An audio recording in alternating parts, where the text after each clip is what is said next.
आज कथा में नए नए पहुंचे हैं, उनको एक रिमाइंडर दे दूंगा। जो भक्त कल कथा सुन चुके थे, बड़ा आनंद रहा। कथा का तो महत्व, कथा की महिमा ये पहले दिन से ही सुनकर प्रारंभ होती है। कई लोग कहते हैं कि अरे आज कथा में क्या जाएं, आज तो कथा का पहला दिन है, कल से चले जाएंगे, परसों से चले जाएंगे। ऐसा लोग मन में विचार करते हैं। हाँ, अब देखो ना होता क्या, जो कथा पहले दिन से सुन रहे हैं उनको, और जो कथा दूसरे तीसरे चौथे दिन से सुनते हैं उनको अंतर क्या होता है।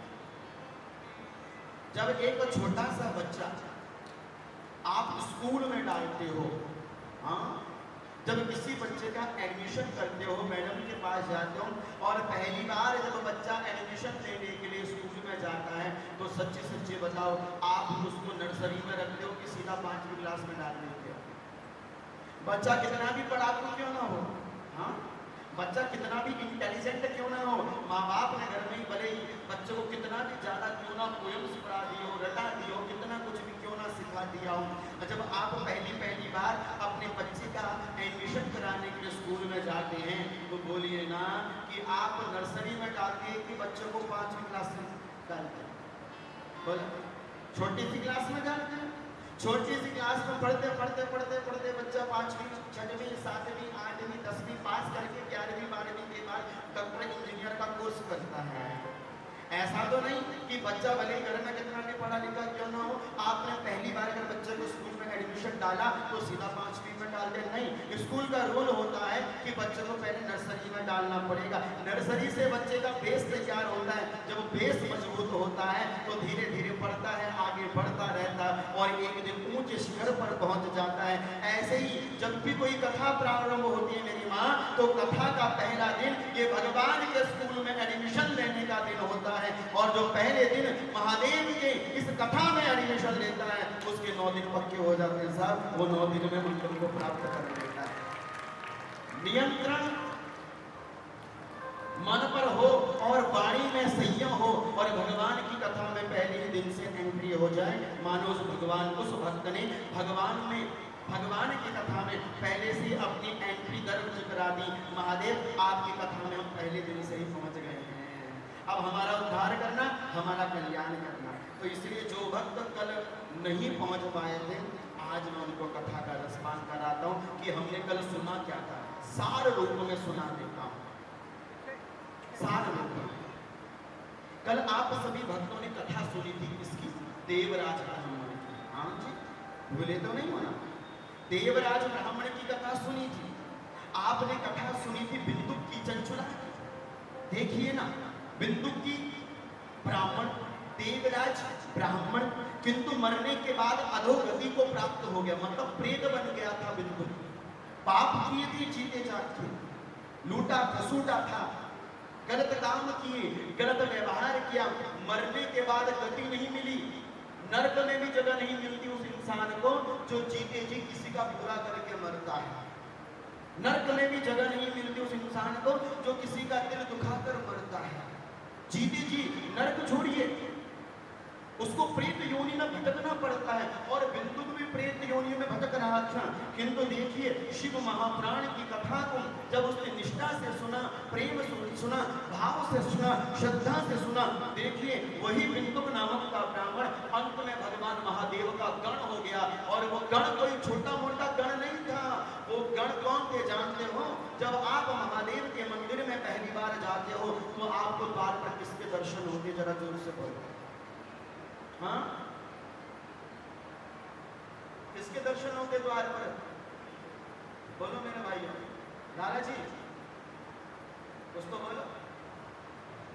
जब पहली बार जब आप महादेव के मंदिर में जाते हो तो आपको द्वार पर सबसे पहले नंदी जी महाराज का दर्शन होता है, और बोले यही बिंदुक कालांतर में भगवान महादेव का गण बनकर आया, कोई छोटा मोटा गण बनकर नहीं आया, नंदी गण बनकर आया साहब। किसकी महिमा से?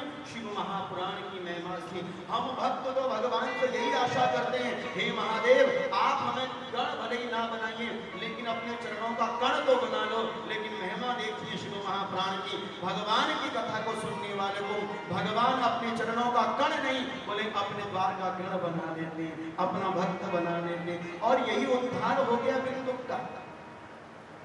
बिंदुक का उद्धार हो गया, भगवान का परम गण बन गया। एक बात याद रखिएगा, कल भी मैंने निवेदन किया था मां, एक बात याद रखिएगा, भगवान की कथा बड़े भाग्य से मिलती है, और भाग्य से मिलने के बाद वो सुनी जाए श्रद्धा के लिए, श्रद्धा के साथ, ये बहुत कम लोगों के साथ होता है। हम जीवन पर्यंत भगवान की कथा को सुनते हैं, सत्संग में जाते हैं, गुरुजनों की वाणियों को सुनते हैं, लेकिन जीवन में परिवर्तन नहीं आता। आज थोड़ी सी मेरी बात पर ध्यान दीजिएगा, नजर मेरे पर लगा के रखिए। हमने कितने गुरुजनों की वाणियों को सुना होगा, कितने कथा सत्संग सुने होंगे हमने, लेकिन फिर भी जीवन में कोई परिवर्तन नहीं आता। वही भाग के 3 पाक हो जाते हैं। सब कुछ श्रवण होने के बाद भी, इतनी कथाएं सुनने के बाद भी आज जीवन बुढ़ापे की ओर जा रहा है, लेकिन फिर भी जीवन में कथा सुनकर परिवर्तन नहीं आ रहा। एक निवेदन मैं आपसे करना चाहूंगा, जो भी भक्त इस कथा को सुनने के लिए आते हैं, उनको कथा में 3 चीजों को रखना पड़ेगा, तभी आपको कथा का फल मिलेगा।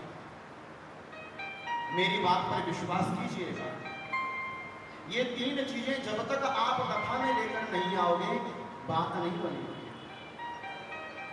पहला है श्रद्धा, पहली है श्रद्धा, दूसरा है विश्वास, और तीसरा है प्रेम।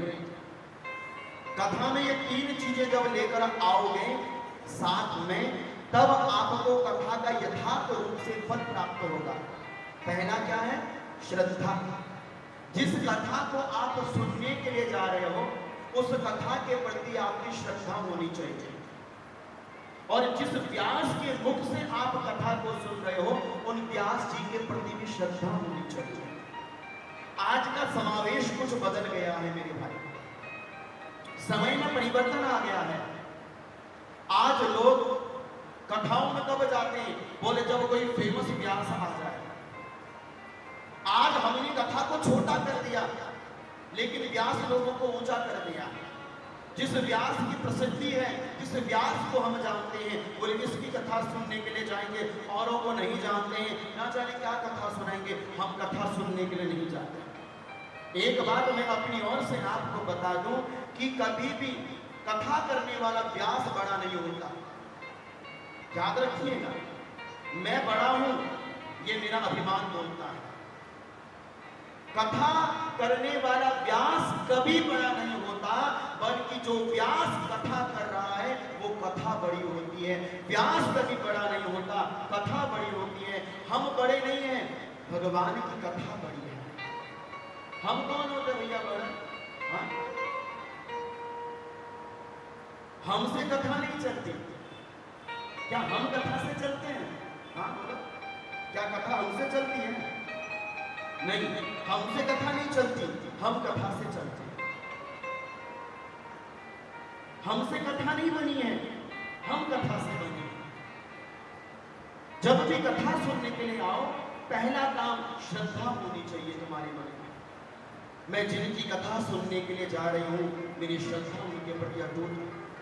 और इस कलियुग में शिव महापुराण की कथा ऐसी है जो श्रद्धा से यदि सुनी जाए तो यथार्थ रूप से फल देती है। मैं कल भी निवेदन कर रहा था, आप जीवन में कितने भी संकटों में आ जाए, आप किसी भी देवता की पूजा करें, लेकिन भगवान महादेव की पूजा ही आपको संकटों से विमुक्ति दिला सकती है। इसलिए भगवान महादेव के प्रति श्रद्धा, उनकी कथा के प्रति श्रद्धा का भाव होना अत्यंत अनिवार्य है, क्योंकि भगवान ने गीता में लिखा है, श्रद्धावान लभ्यते ज्ञान। जिसके जीवन में श्रद्धा होगी उसी को ही ज्ञान की प्राप्ति होगी। नहीं तो खोखले बनकर आए थे, खाली आए थे और खाली हाथ चले जाएंगे। इसलिए जब भी कथा में आओ, पहली चीज अपने साथ श्रद्धा को लेकर आओ। और दूसरा क्या होना चाहिए? विश्वास। आपको भरोसा होना चाहिए, आपको शिव कथा पर विश्वास होना चाहिए। नहीं, यदि मैं 9 दिन से सच्चे मन लगाकर इस कथा को सुनूंगी तो मेरा कल्याण होगा। और मैं आपको वचन देता हूँ, जब आप इस कथा के पंडाल में अपना पैर रखते हो ना, तो आंखें बंद करके महादेव से अपनी मन की मनोकामना कह दिया करो, भगवान आप मेरी मन की ये मनोकामना परिपूरित कर दें, मेरी मन की मनोकामना आप पूरी कर देना। और मैं भरोसा देता हूँ कि आप 9 दिन तक इस कथा में निरंतर रूप से इस कथा का रसवर्षण, इस कथा का रसपान कीजिए। 10वें दिन से जब आप अपने घर में रहेंगे, धीरे धीरे आपके सारे मन के संकल्प की परिपूर्ति महादेव अपने आप कर देंगे। केवल विश्वास होना चाहिए, विश्वासो फलदायक। अगर आपको भगवान की कथा में विश्वास नहीं है ना, जो भी हम व्यासपीठ से कहेंगे वो सब भोगले वचन हो जाएगा। ये कथा मनोरंजन का साधन नहीं है, ये कथा टाइम पास का साधन नहीं है, ये कथा जीवन का उद्धार है। जीवन को बनाने के लिए हम भगवान की कथा को सुनते हैं, बिगड़े हुए जीवन को सुधारने के लिए हम भगवान की कथा को सुनते हैं। किंतु भगवान की कथा कल्याण तब करती है जब कथा में हमारा दूसरा विश्वास हो। और तीसरा क्या होना चाहिए कथा में? प्रेम होना चाहिए। हाँ जी, क्या होना चाहिए? प्रेम होना चाहिए।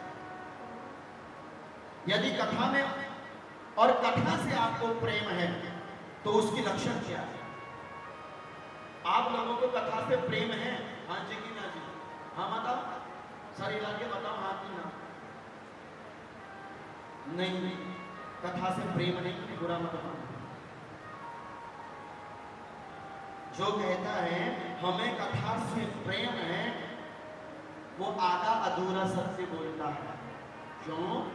क्योंकि जिसको भगवान की कथा से प्रेम होता है ना, उसको भूख कम लगती है और कथा की याद ज्यादा आती है। जिसको कथा से प्रेम होता है ना, अपने घर के सारे काम पहले ही कर लेता है, बोले 7:30 बजे से कथा प्रारंभ होने वाली है और मुझे समय से जाकर कथा में बैठना है। जैसे एक बच्चा जब पेपर देने के लिए जाता है तो एक टाइम निश्चित होता है कि इतने समय पर आपने कथा पेपर देने के लिए हॉल में एंट्री करनी है। जब वो बच्चा समय से पहुंचता है तब उसकी एंट्री हॉल में होती है और बच्चा समय से पेपर देके समय से अपने घर जाता है।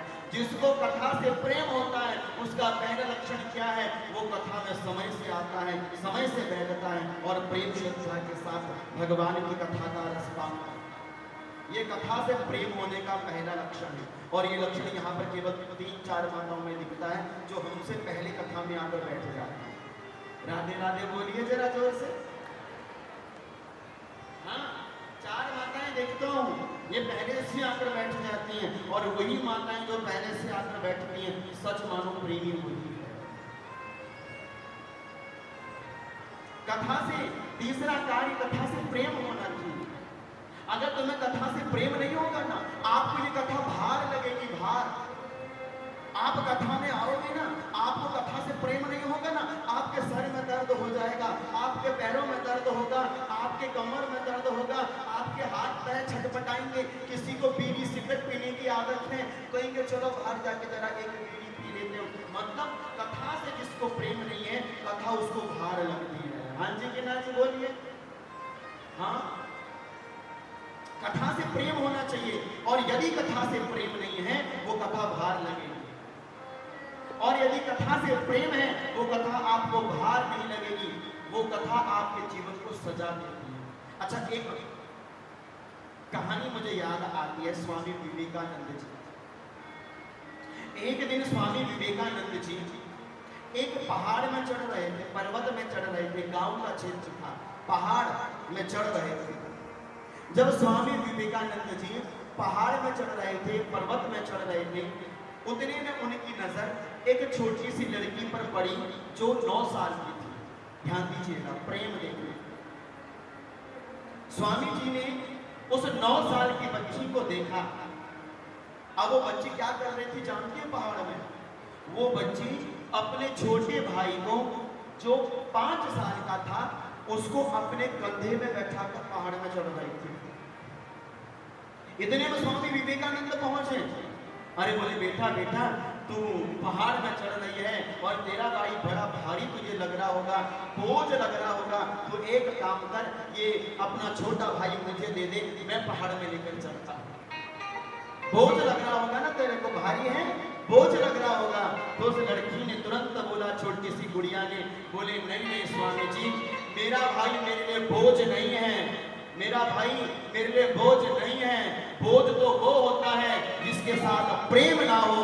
मैं तो अपने भाई से बहुत प्रेम करती हूँ, मेरा भाई मेरे लिए बोझ नहीं है, बल्कि मेरा भाई तो मेरे फूल जैसा हल्का है, इसलिए मैं अपने भाई को अपने कांधे पर लेकर चल रही हूँ। अगर बोझ होता तो बार बार उसके कंधे पर दर्द होता, लेकिन प्रेम था, देखो छोटे भाई को अपने पहाड़ में लेकर चले गए। प्रेम होना अत्यंत अनिवार्य है और यही तीन चीजें आपके व्यापार में भी लागू होती हैं। मैंने देखा है जो व्यापारी लोग होते हैं वो कई तरह से पूजा पाठ करवाते हैं, ऐसा करेंगे वैसा करेंगे, लेकिन मैं आपको बता दूं कि व्यापार में भी यही चीज सिद्ध होती है। जिसको अपने व्यापार से लगन है, जिसको अपने व्यापार से विश्वास है और जिसको अपने व्यापार के प्रति प्रेम है, वही व्यक्ति अपने व्यापार के शिखर की ऊंचाइयों में पहुंचता है, चाहे कितनी भी जादू टोले टोट के करवा लो। ये तीन चीजें लगन, श्रद्धा और विश्वास जब तक नहीं होंगी तब तक उद्धार नहीं हो सकता। इसलिए कल की कथा में बिंदु का उद्धार हो गया और आज शौनकादि 88,000 ऋषि मुनिगण, शौनकादि 88,000 ऋषि मुनिगण सूत जी महाराज से कथा सुन रहे हैं। और मैं आपको बताऊं, सूत जी महाराज से प्रयाग की भूमि में, प्रयागराज जानते हो मेरी माँ कहां पर? प्रयागराज जानते हो ना, इलाहाबाद, अब उसको प्रयाग बोलते हैं। पुरातन नाम में प्रयागराज था। अब प्रयागराज के पीछे आप देखेंगे राज लगा हुआ है, प्रयागराज। क्यों? आपको एक बात बताऊं, एक बार सारे तीर्थों ने, ऋषि मुनियों ने, नदियों ने ब्रह्मा जी के पास जाकर स्तुति करी, हे ब्रह्मदेव, पृथ्वी पर बड़े बड़े तीर्थ हैं, लेकिन हम तीर्थों का राजा किसको माने? कौन है तीर्थों का राजा? ब्रह्मदेव आप हमें बताएं। तो ब्रह्मदेव ने कहा, अच्छा ठीक है, एक तराजू लिया, बहुत भारी तराजू, देवताओं का तराजू, तकड़ी, जिसे पंजाबी में बोलते तकड़ी। एक तराजू लिया और एक तराजू के पलड़े में सारे तीर्थ समुद्र नदियों को रख दिया और एक पलड़े में प्रयागराज को रख दिया। जब तोला तो देखा कि प्रयागराज का पलड़ा भारी पड़ गया। तब से उनको प्रयागराज कहने लगे और प्रयागराज में 33 करोड़ 10,000 तीर्थों का वास है। प्रयागराज गंगा, यमुना और सरस्वती मुक्त रूप से प्रयागराज में बहती है, जहां पर महाकुंभ होता है। ऐसी प्रयागराज के संगम में शौनकादि 88,000 ऋषि मुनिगणों ने सूत जी महाराज को प्रणाम किया और सूत जी महाराज से कहा कि हे सूत जी महाराज, आपने हमें कल बड़ी सुंदर कथा सुनाई थी, लेकिन आज हम आपसे कुछ जानना चाहते हैं और आज की कथा बड़ी इंटरेस्टिंग है। ऋषियों ने प्रश्न किया, क्या क्या प्रश्न किया सुनिए। ऋषियों ने प्रश्न किया कि सूत जी महाराज, आप हमें शिव महापुराण की कथा को सुना रहे हैं, हम आपसे ये जानना चाहते हैं कि शिव महापुराण की कथा को लिखने वाले कौन है? कौन है लिखने वाले?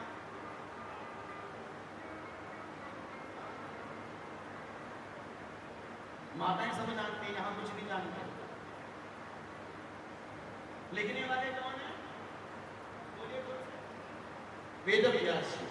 अच्छा, अब वेद व्यास जी महाराज ने शिव महापुराण को लिखा, लेकिन आज तक क्या हमने कभी जाना कि वेद व्यास जी का जन्म कैसे हुआ?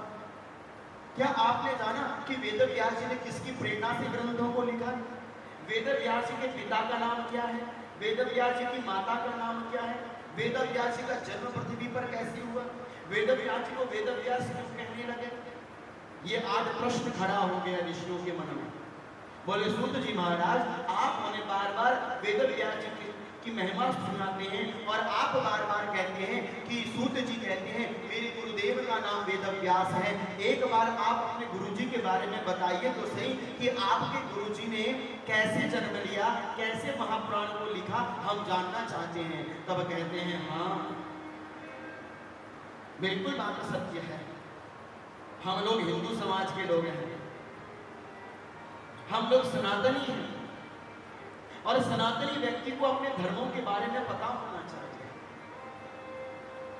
आज दुर्भाग्य देखिए ना, अपने बच्चों से पूछो कि बेटा बल्ब का आविष्कार किसने किया, बच्चा तुरंत बताएगा फलाने ने किया।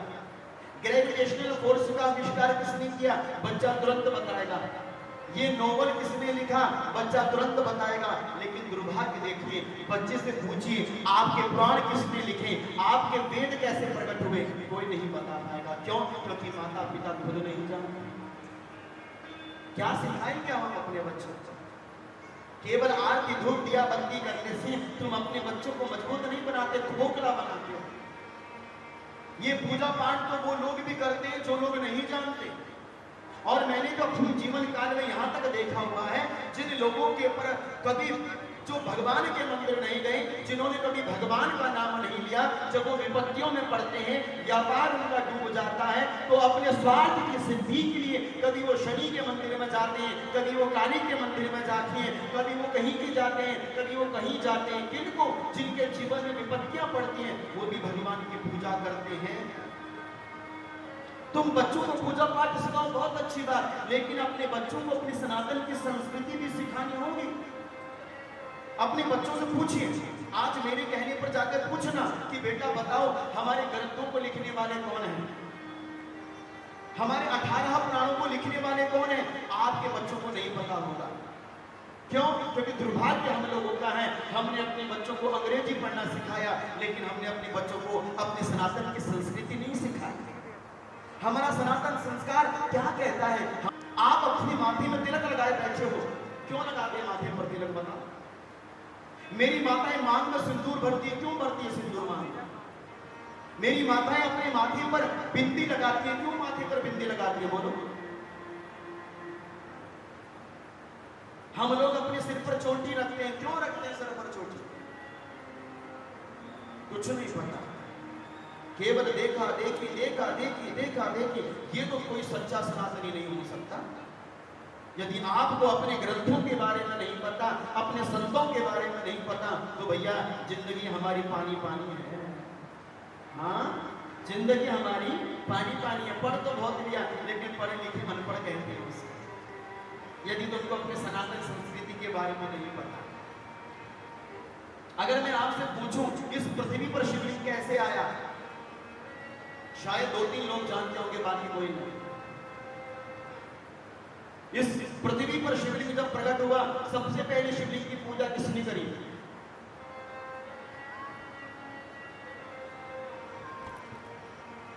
सबसे पहले पृथ्वी पर कौन सा शब्द प्रकट हुआ?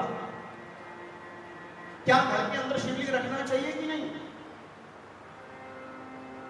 क्या माताएं मेरी शिवलिंग की पूजा कर सकती है कि नहीं? आज बड़ा सस्पेंस रहता है कि स्त्रियों को शिवलिंग की पूजा करनी चाहिए कि नहीं। क्या माताएं शिवलिंग की पूजा कर सकती हैं? क्या माताएं हनुमान जी का व्रत कर सकती हैं? शिवलिंग में बेलपत्र क्यों चढ़ाई जाती है? बेलपत्र की उत्पत्ति कैसे हुई? भगवान महादेव को दुर्वा क्यों चढ़ाते हैं? भगवान महादेव को शमीपत्र क्यों चढ़ाते हैं? भगवान को मंदार पुष्प क्यों अर्पण करते हैं? बहुत सारे प्रश्न हैं भाई, बहुत सारे प्रश्न हैं, और इन्हीं सारे प्रश्नों का उत्तर आपको शिव कथा से ही प्राप्त होगा। लेकिन सबसे पहले आपको जानना होगा कि जिस कथा को तुम सुन रहे हो, उस कथा को लिखने वाले वेद व्यास जी महाराज हैं, और वेद व्यास जी का जन्म कैसे हुआ ये आज मैं आप लोगों को बताता हूं। शायद पहली बार आप लोग सुन रहे होंगे। वेद व्यास जी महाराज, इनका जन्म कैसे हुआ ध्यान लगाकर सुनना। पुरातन समय की बात है, पुरातन समय की बात थी। श्री सूत जी महाराज कहते हैं, हे शौनकादि ऋषिवरों, सुंधव नामक के एक राजा थे। सुंधव, ये सुंधव नामक के राजा एक दिन जंगल में शिकार खेलने के लिए जा रहे थे। जब जंगल में शिकार खेलने के लिए जा रहे थे, इतने में इनके महल में एक पंछी रहता था, हिंसक था पंछी। वो पंछी रानी के कहने पर तुरंत राजा को ढूंढते ढूंढते जंगल में पहुंचा और कहा कि महाराज महाराज, आपकी पत्नी रजस्वला हो गई है, क्योंकि रजस्वला होने के बाद स्त्री गर्भ को धारण करती है। लेकिन राजा तो आज जंगल में आखेट शिकार खेलने के लिए गए। अब राजा को समझ में नहीं आया कि मैं किस तरह से घर में संतान की प्राप्ति करूं, क्योंकि राजा के पास संतान नहीं थे, सुंदर नामक के राजा। तब उन्होंने एक पर्णपुट लिया, एक कटोरा लिया और उसमें अपना तेज, अपना वीर रखकर उस पंछी को दे दिया। बोले लो, अपने चोंच से पकड़ो और रानी को बोलो उसको ग्रहण कर लेना, संतान की प्राप्ति होगी। अब वो पंछी उस वीर को लेकर आकाश मार्ग से जा रहा था। इतने में एक दूसरी चीज उसको मिल गई। अब दोनों में झगड़ा हो गया, दोनों में लड़ाई हो गई और छीना झपटी हो गई। इतने में उस पंछी ने जो उस राजा के वीर को अपने मुख से पकड़ा हुआ था, वो छीना झपटी में छूट गया और यमुना जी में जाकर वो गिर पड़ा। अब उसी यमुना में एक मछली रहती थी, जो मछली ब्रह्मा जी के श्राप से अप्सरा थी और ब्रह्मा जी के श्राप से वो अप्सरा एक मछली के रूप में उस यमुना जी में रहती थी। तुरंत उस मछली ने राजा के उस वीर को पी लिया, ग्रहण कर लिया और उसने अपने गर्भ में संतान को रख लिया, क्योंकि राजा का तेज था। अब एक दिन की बात थी, मत्स्यराज निषाद, एक मछुआरा मछली पकड़ने के लिए रोज यमुना जी में जाता था। उसने अपना जाल फेंका तो उसी जाल में आज वही मछली आकर फंस गई जिसने राजा का वीर्य पिया था, गर्भवती थी। अब क्या हुआ, उस निषाद राज ने उस मछली को पकड़ा तो मछली बड़ी भारी लग रही थी। उसने कहा कि इसका पेट इतना भारी क्यों? उसने चाकू लेकर जब मछली का पेट काटा, उसने पेट में देखा 2 बच्चे हैं, एक लड़का एक लड़की। राजा के पास, इसी सुंदव नामक के राजा के पास गया, क्योंकि वहां का राजा था वो, और कहा कि महाराज महाराज, मैं यमुना जी में मछली पकड़ रहा था, भारी मछली मिली, उस मछली में 2 बच्चे मिले, एक बेटा है एक बेटी है। राजा प्रसन्न हो गए, राजा ने बेटा रख लिया और बेटे का नाम रखा मत्स्यराज। कहा ये बेटी के अंदर मछली की बदबू आती है, इसलिए इसका नाम मत्स्यगंधा है।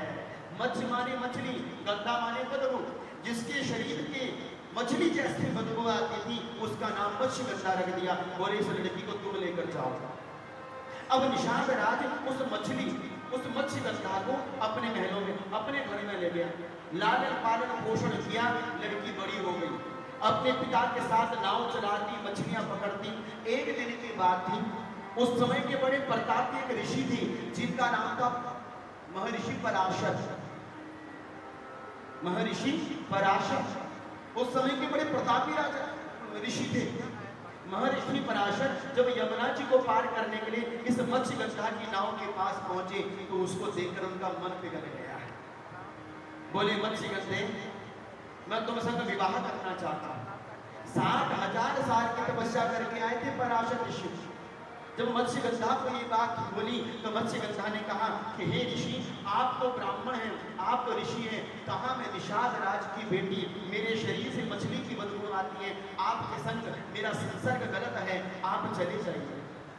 लेकिन ऋषि के अंदर कामुकता का भाव जग गया। किंतु देखिए, वही है सो जो राम रचि रहा था, भगवान ने कुछ और लिखा था। ऋषि ने कहा कि देवी, मैं तुम्हें आशीर्वाद देता हूँ, तुम्हारा शील कभी खंड नहीं होगा, और आशीर्वाद देता हूं कि तुम्हारा विवाह एक अच्छे राजा के साथ होगा। और अपने तपोबल के द्वारा आकाश में जो सूर्य चमक रहा था उसको बादलों से ढक दिया, चारों ओर अंधकार हो गया। तब मत्स्यगंधा और जब पराशर ऋषि का आपस में संसर्ग हुआ, वो गर्भ जब धारण किया, उस मत्स्यगंधा ने उसी द्वीप पर एक पुत्र को जन्म दिया, और द्वीप पर पुत्र को जन्म लेने के कारण उसका नाम पड़ गया द्वैपायन। क्या नाम पड़ गया मेरी माँ बच्चे का? द्वैपायन।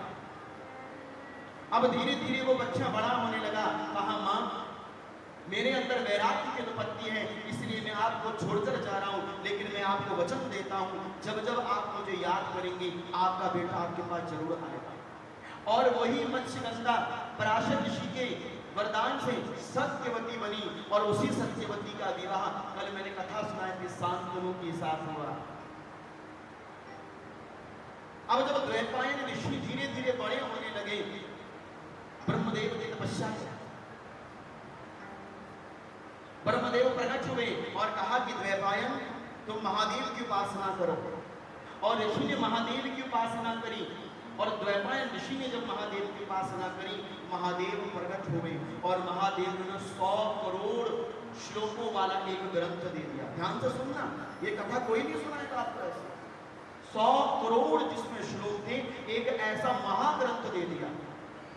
और उसमें से एक हिस्सा था शिव महापुराण का। और उस शिव महापुराण में जो पहले का शिव महापुराण था उसमें 1 लाख श्लोक थे मेरी माँ, 1 लाख श्लोक। और कृष्ण द्वैपायन ने भगवान महादेव की कृपा से उन 1 लाख श्लोकों को 24,000 श्लोकों में परिणित कर दिया, बदल दिया। और आज हम जिस कथा को, जिस ग्रंथ को, शिव महापुराण को सुन रहे हैं, आज उस शिव महापुराण में कितने श्लोक हैं? 24,000 श्लोक। ऐसे श्री वेदव्यास जी महाराज जिनका जन्म अद्भुत हुआ, जिन्होंने महाभारत लिखा, जब वेदव्यास जी अपने ग्रंथों की रचना करने लगे तो उन्होंने गणेश जी का आवाहन किया। बोले गणेश जी मैं ग्रंथ लिखना चाहता हूँ, आप मेरे लेखक बन जाइए। तो गणेश जी ने शर्त रखी, मैं तुम्हारे लेखन कार्य को पूरा करूंगा, लेकिन मेरी एक शर्त है कि आप बोलते बोलते रुकेंगे कहीं पर नहीं। तब जाकर ये इतने बड़े बड़े विशाल ग्रंथ तैयार हुए। आज जिस ग्रंथ को हम सुन रहे हैं, कहने वाले वेदव्यास जी और लिखने वाले कौन हैं? गणेश जी महाराज।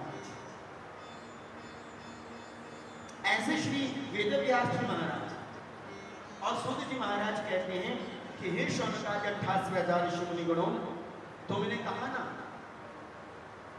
शिव महापुराण को लिखने का उद्देश्य उन्हें कहां से प्राप्त हुआ, तो ये कथा भी मैं तुम्हें सुना। अगर तुमसे पूछा जाए कि शिव महापुराण कथा किसके उद्देश्य के द्वारा लिखी गई, तो ये तुमको पता होना चाहिए। ये तो पता हो गया कि कथा को लिखा है वेदव्यास जी ने, लेकिन प्रेरणा किसकी थी, आइडल कौन था उनका, इसको भी सुना। बहुत पुरातन समय की बात थी। एक बार श्री वेदव्यास जी महाराज सरस्वती नदी के किनारे बैठकर अपना ध्यान मग्न थे। आसन जमाए बैठे थे, आंखें बंद थी। ओम नमः शिवाय, ओम नमः शिवाय, मंत्र का जाप कर रहे थे। ओम नमः शिवाय। अब जब मंत्र का जाप कर रहे थे, इतने में 4 ऋषि पहुंचे। 4 ऋषि कौन? सनक, सनंदन, सनातन और सनत कुमार। सनक, सनंदन, सनातन और सनत कुमार, ये 4 ऋषि पहुंचे। जब 4 ऋषि वहां पर पहुंचे तो ऋषि ने देखा कि वेदव्यास जी तो अपनी पूजा में बैठे। तो उन्होंने क्या किया जानते हो? वो ऋषि भी चुपचाप से कोने में जाकर बैठे। उन्होंने ये नहीं कहा कि वेदव्यास अपनी आंखें खोलो, अपनी पूजा पूरी करो, हम तुम्हारे द्वार पर आए। चुपचाप से एक कोने में जाकर बैठ गए। क्या समझ में आई आपको यहां से? हाँ, क्या बात समझ में आई? देखिए, हमारा शास्त्र कहता है कि निद्रा बंगो कथा छेदो दंपत्यो प्रीति भेदनम शिशु मातृविवेदस्य ब्रह्महत्या समं स्मृतम्। शास्त्र कह रहा देवी भागवत, देवी भागवत में लिखा है कि इन 4 लोगों को कभी डिस्टर्ब नहीं करना चाहिए। प्रेम से बोलो बम बम, जोर से बोलिए बम बम, बम बम, बम बम। हाँ, इन 4 लोगों को कभी डिस्टर्ब नहीं करना चाहिए। इन 4 लोगों के जीवन में कभी दखल अंदाजी नहीं करनी चाहिए। पहला कौन? निद्रा। जब कोई व्यक्ति मेहनत करके थका हुआ हो, गहरी नींद में सोया हुआ हो, थक के चूर हो रखा हो, उस समय ऐसे गंभीर निद्रा में पड़े हुए व्यक्ति को जगाना ब्रह्म हत्या के समान माना जाता है। पहला। दूसरा, जब कोई व्यक्ति भगवान की कथा में आकर बैठ जाए और दूसरा व्यक्ति उसको कथा में डिस्टर्ब करे, ये भी ब्रह्म हत्या के। ब्रह्म हत्या मतलब एक ब्राह्मण को मारने के जितना पाप होता है। आप कथा में आए, अकेले नहीं आए, अपनी सहेली को लेकर आए। अब सहेली का मन कथा करके भर गया। अब सहेली ने मतलब बहुत कथा सुन ली, अब घर की याद आ गई। अब सहेली आपके घुटने में बार बार गुड्डे में अपना गुड्डा लगाए, चलती क्यों नहीं है? चल ना, चल चल। आपने कहा अरे थोड़ी कथा सुनने की अच्छी लग रही है। अरे देख तूने चलना है तो चल, रात का समय हो गया, मैं तो जा रहा हूं। बस अब उसने कथा नहीं सुनी और जो सुन रही है उसको भी नहीं सुनने दिया, मतलब वो उठकर चली गई। और वो उठकर जो कथा सुनकर अधूरी छोड़कर चली गई, वो ब्रह्म हत्या के समान पाप है। कोई भगवान की पूजा पाठ कर रहा हो, भगवान का ध्यान मनन चिंतन कर रहा हो, आपके हस्बैंड बने भगवान की पूजा कर रहे हो, आपका छोटा बच्चा भगवान की पूजा कर रहा हो, माँ बाप को कभी बच्चों को डिस्टर्ब नहीं करना चाहिए। पूजा पाठ करते समय किसी को डिस्टर्ब नहीं करना चाहिए। कथा सुनते समय किसी को डिस्टर्ब नहीं करना चाहिए। क्या पता कौन सा व्यक्ति किस भाव के साथ भगवान की कथा को सुन रहा हो। निद्रा भंगो कथा छेदो दंपत्यो प्रीति भेदनम। बोले तीसरा, बोले पति पत्नी के बीच में जो फूट डालता है, हाँ, जो पति पत्नी के बीच में दरार डालने का काम करता है ना, वो व्यक्ति सबसे बड़ा हत्यारा होता है। साहब ऐसे व्यक्ति से बच के रहना।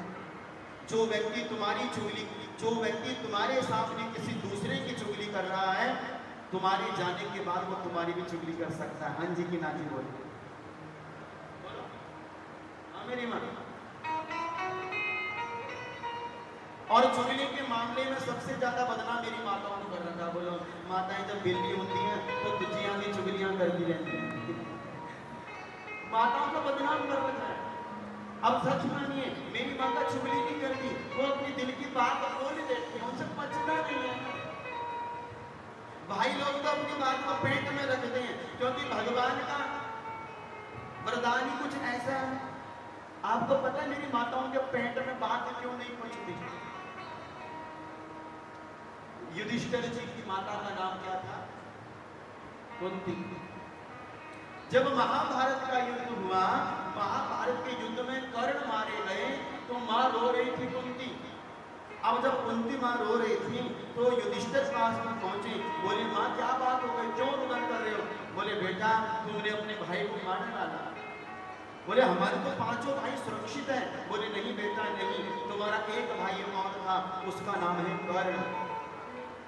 जब ये बात सुनी तो युधिष्ठिर की आंखों में अश्रुपात हो गए कि मां तुमने हमसे ये बात छिपा कर रखी। कर्ण हमारा भाई था, तुमने ये बात छिपा कर रखी, तो जाओ हम तुम्हें आज के बाद श्राप देते हैं, न तो गुप्तम धार्यति। आज के बाद इस संसार में कोई भी स्त्री किसी भी बात को अपने पेट में नहीं रख सकती। इसलिए बेचारी मेरी माता मजबूरन अपने पेट से उगल कर बाहर निकाल देती है। भाई लोग, अच्छा मैं एक मैगजीन पढ़ रहा था, मैगजीन में लिखा था 90% लोगों को हार्ट अटैक होता है, आदमियों को, माताओं को नहीं होता। जानते हो क्यों? क्योंकि जो पेट में बात पचा कर रखता है वो हार्ट अटैक में जाता है, लेकिन माताएं तो ठंडी मन की है, सब बोल देती है, पूरा लगे सो अच्छा। तो निंदा चुगली, परिवार में फूट डालना सबसे बड़ा पाप है। पति पत्नी के बीच में दरार डालने वाले व्यक्ति से हमेशा बच के रहना। तुमको अपने पति पर भरोसा होना चाहिए और पति को अपनी पत्नी पर भरोसा होना चाहिए। यदि तुम एक दूसरे पर भरोसा नहीं करोगे तो तीसरा आदमी फायदा उठा लेगा। आज तलाक होने का मूल कारण जानते हो क्या है?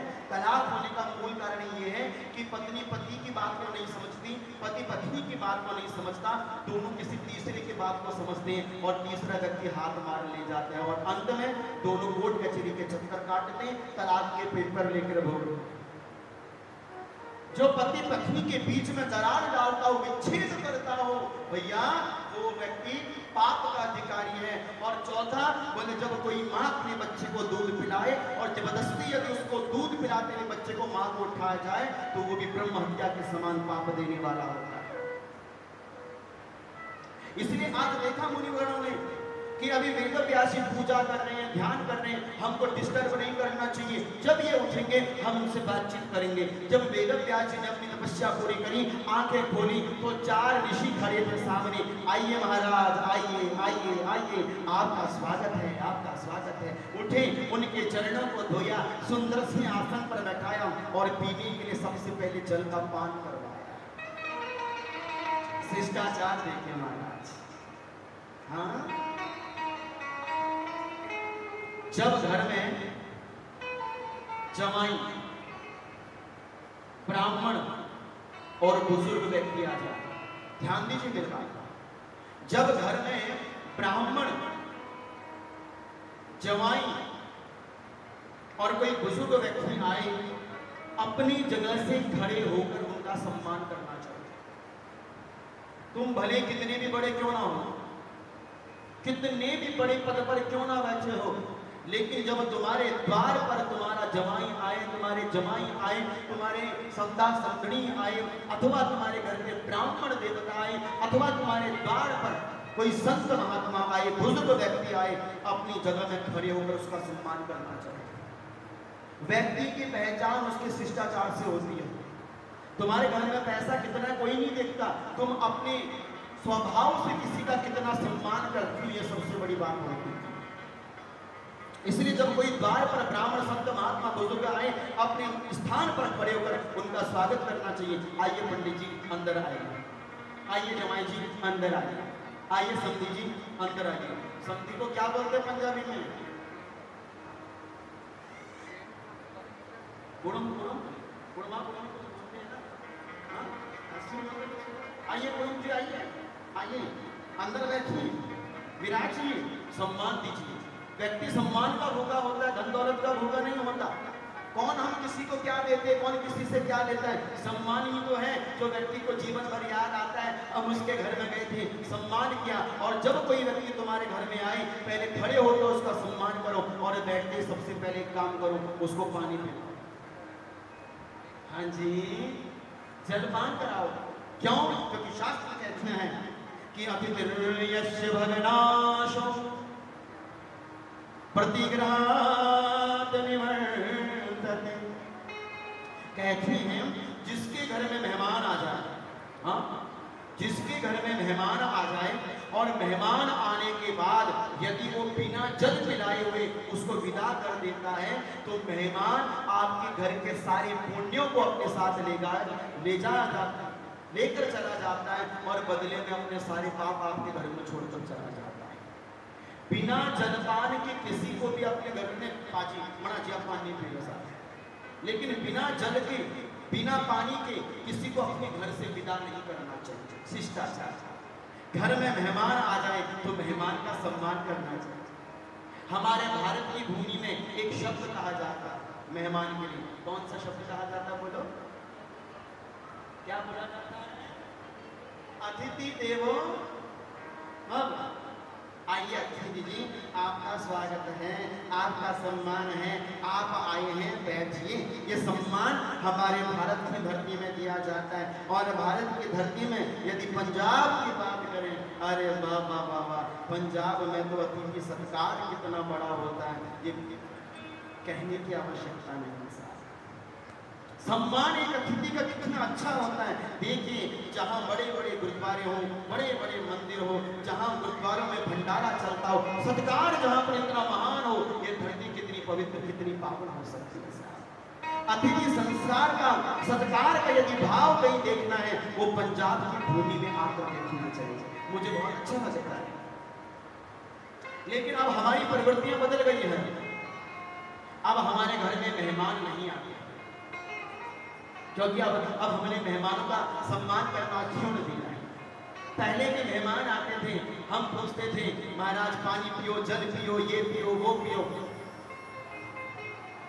उनको जलपान करवाते थे। आज का मेहमान ऐसा हो गया, उसको आप पानी मत पूछो, कोई चक्कर नहीं, लेकिन उससे ये पूछो महाराज आपके मोबाइल में बैटरी नहीं है तो कोई बात नहीं, आप अपना चार्जर दे दो, हम चार्जिंग में लगा देते हैं। बोले हाँ तो बड़ा अच्छा है। लेकिन अतिथि का सत्कार होना चाहिए। कहते हैं वो घर घर नहीं जिस घर में मेहमान ना आए। लेकिन हम लोग मेहमान के आने पर मन छोटा कर देते हैं, काहे को आया, कदों जाएगा, भोज दिया करो जो बैठा गया। हाँ? हम लोग मेहमान का सम्मान नहीं कर पाते। हम सोचते हैं कि जाएगा तो जाएगा कब घर से। अच्छा, मैं एक कथा सुन रहा था। एक बार तपा मंडी के घर में, तपा मंडी के किसी परिवार में एक मेहमान आ गया। प्यार से बोलो हर हर हर हर महादेव। ध्यान से सुनिएगा। एक बार तपा मंडी के किसी घर में एक मेहमान आ गया। अब जब घर में मेहमान आया तो एक तो दिन आदर खातर होती है, आदर खातर होती है। अब लेकिन वो मेहमान जाने का नाम ना ले महाराज। बढ़िया व्यवस्था, बढ़िया खाना पीना, दूध मक्खन। हाँ, अब खाए को जाए। अब घर में महाराज कट गया, अजगर की तरह कट गया। अब घर छोड़कर जाए ना। अब पत्नी अपने पति से बोली, सुनो जी, ये तुम्हारा जो रिश्तेदार आया है ना, ये जाने का नाम नहीं लेगा। इतनी गर्मी हो रही है, मुझे रसोई में कितनी रोटियां बनानी पड़ती है पता है? 3-4 रोटियां खाता ठीक, 15-15 रोटियां ठोसता है। मैं नहीं बना सकती इतनी रोटी। अपने मेहमान को यहाँ से विदा करो। अब उसके पति ने कहा, पगली कैसे अपने मुख से बोलते कि भैया तो घर से छोड़कर चला जाए, हाँ ये तो ठीक नहीं होगा। उसकी पत्नी ने बोला, फिर एक ड्रामा करते हैं, ड्रामा एक नाटक करते हैं। बोले कौन सा नाटक? जब मेहमान आएगा तो मेहमान के सामने तो मुझे डांटना शुरू कर देना, मुझे डांटना, जोर जोर से डांटना, और मैं झूठा मूठी का रोने का नाटक करूंगी, मैं रोऊंगी, लेकिन याद रखना छोटा मोटा डांटना असली मत करना। उसके पति ने कहा ठीक है, मैं ऐसे ही करूंगा। अब देखा आंखें लगा के कि मेहमान के आने का टाइम हो गया। घूम फिर के जब शाम को मेहमान घर में आया, अब पति पत्नी ने अपना नाटक चालू कर दिया। पति बोला पत्नी से, सुनो आजकल तुम्हें हो क्या गया? जब से देख रहा हूं तब से थाली में नमक कम। हाँ? तुम्हारा ध्यान खाने पीने में नहीं रहता। अब पत्नी नतीजा रो रही है। अगर तुम्हें इतनी मेरे से दिक्कत है तो फिर अपने आप पका लिया करो। उसके पत्नी ने कहा, मैं कुछ नहीं जानता, लेकिन तुम खाना बनाओ तो तरीके से बनाओ, अन्यथा नहीं, ये बात नहीं बनेगी। उसके पति ने ठीक है, मैं आज के बाद खाना नहीं पकाऊंगी। उसके पति ने कहा ठीक है, तो आज के बाद मैं भी खाना नहीं खाऊंगा। अब मेहमान सब बातें सुन रहा था। बोले लो, जब घर के मालिक को खाने को नहीं मिला तो हमको कैसे मिलेगा? उसने अपना झोला पकड़ा, बोला ठीक है भाई साहब, राम राम, चले गया। अब जैसे ही वो चला गया महाराज,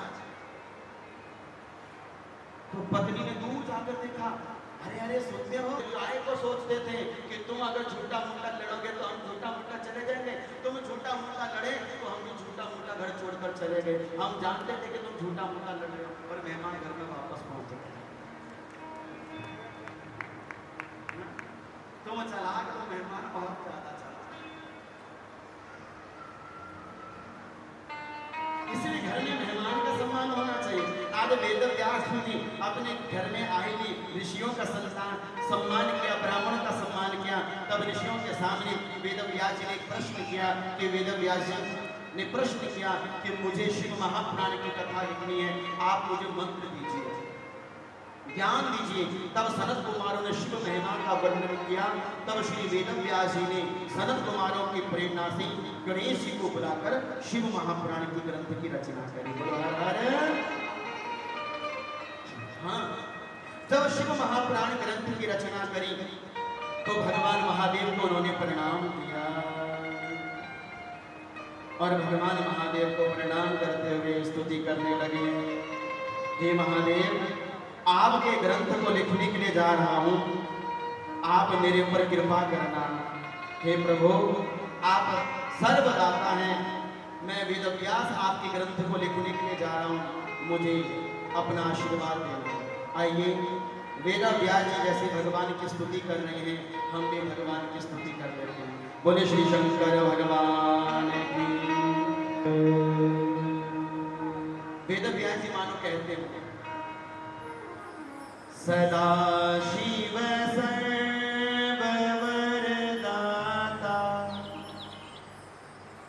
सदा शिव सर्ववरदाता, दिगंबर हो तो ऐसा हो, सदा शिव सर्ववरदाता, दिगंबर हो तो ऐसा हो, सदा शिव सर्ववरदाता, दिगंबर हो तो ऐसा हो, सदा शिव सर्ववरदाता,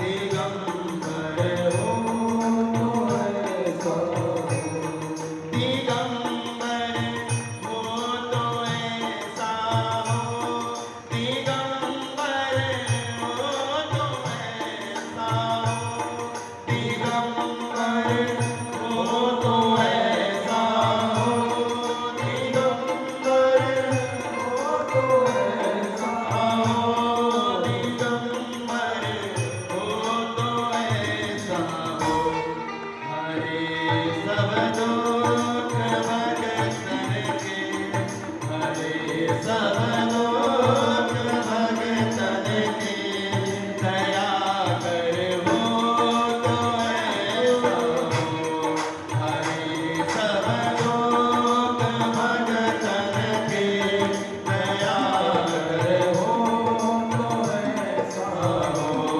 सदा शिव सर्ववरदाता,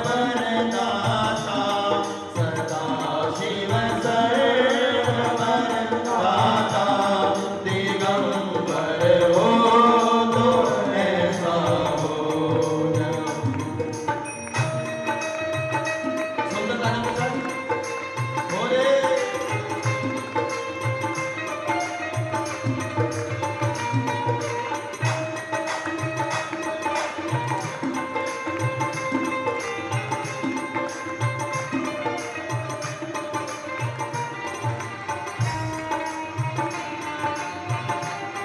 श्री राधे।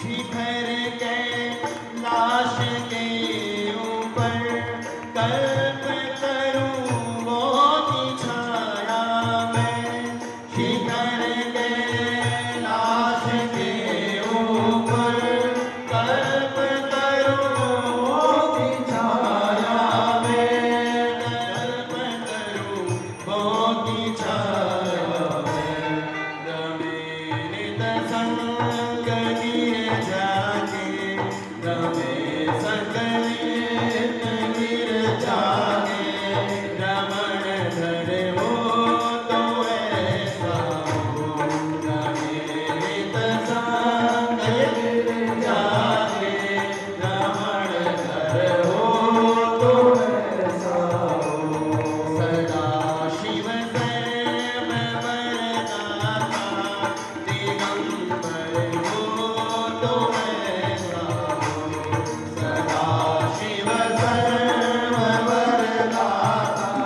दिगंबर हो तो ऐसा हो।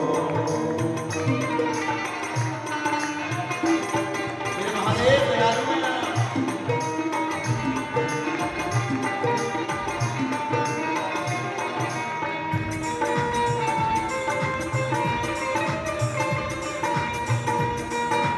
हम बम बोलेंगे।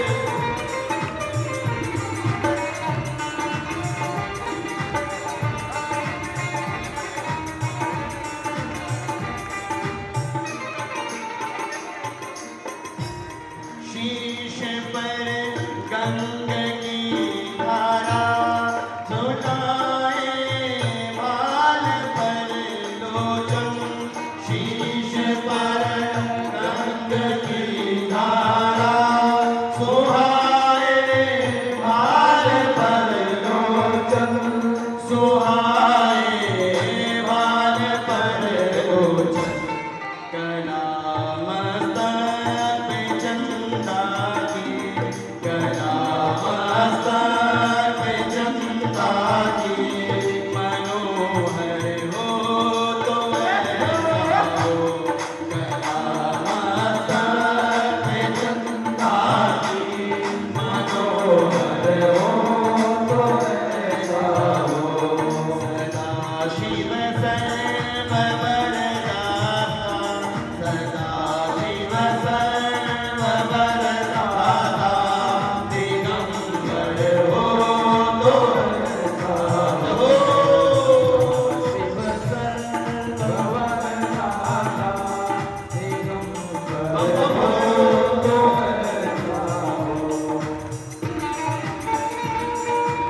ऐसा अपना शीश काट काट के भगवान को अर्पण करता है, ऐसे भगवान लोग रावण की तपस्या को देखकर प्रसन्न हो जाते हैं।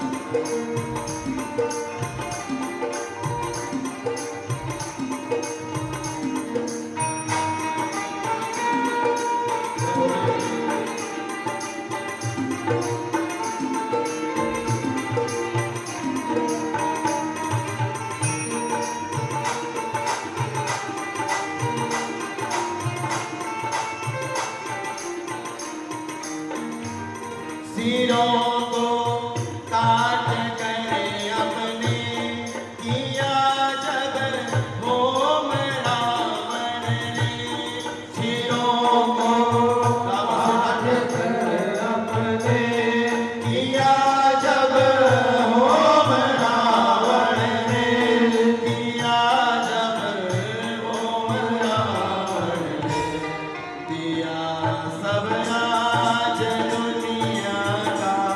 दिया सब राज दुनिया का, दिलावर हो तो ऐसा हो, दिया सब राज दुनिया का, दिलावर हो तो ऐसा हो, सदा शिव सर्व वरदाता, सदा शिव सर्व वरदाता, दिगंबर हो तो ऐसा हो, दिगंबर हो तो ऐसा हो, दिगंबर हो तो ऐसा हो, नए सब लोक भगतन के, बड़े सब लोक भगतन के, नया कर हो तो ऐसा हो, सदा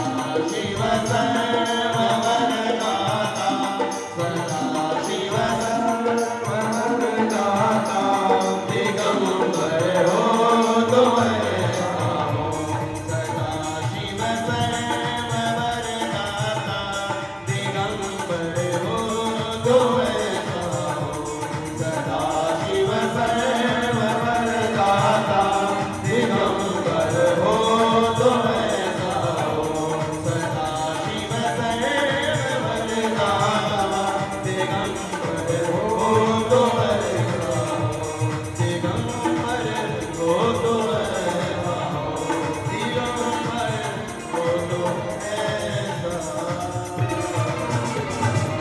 बोलो शंकर भगवान बम बम बम बम बम बम।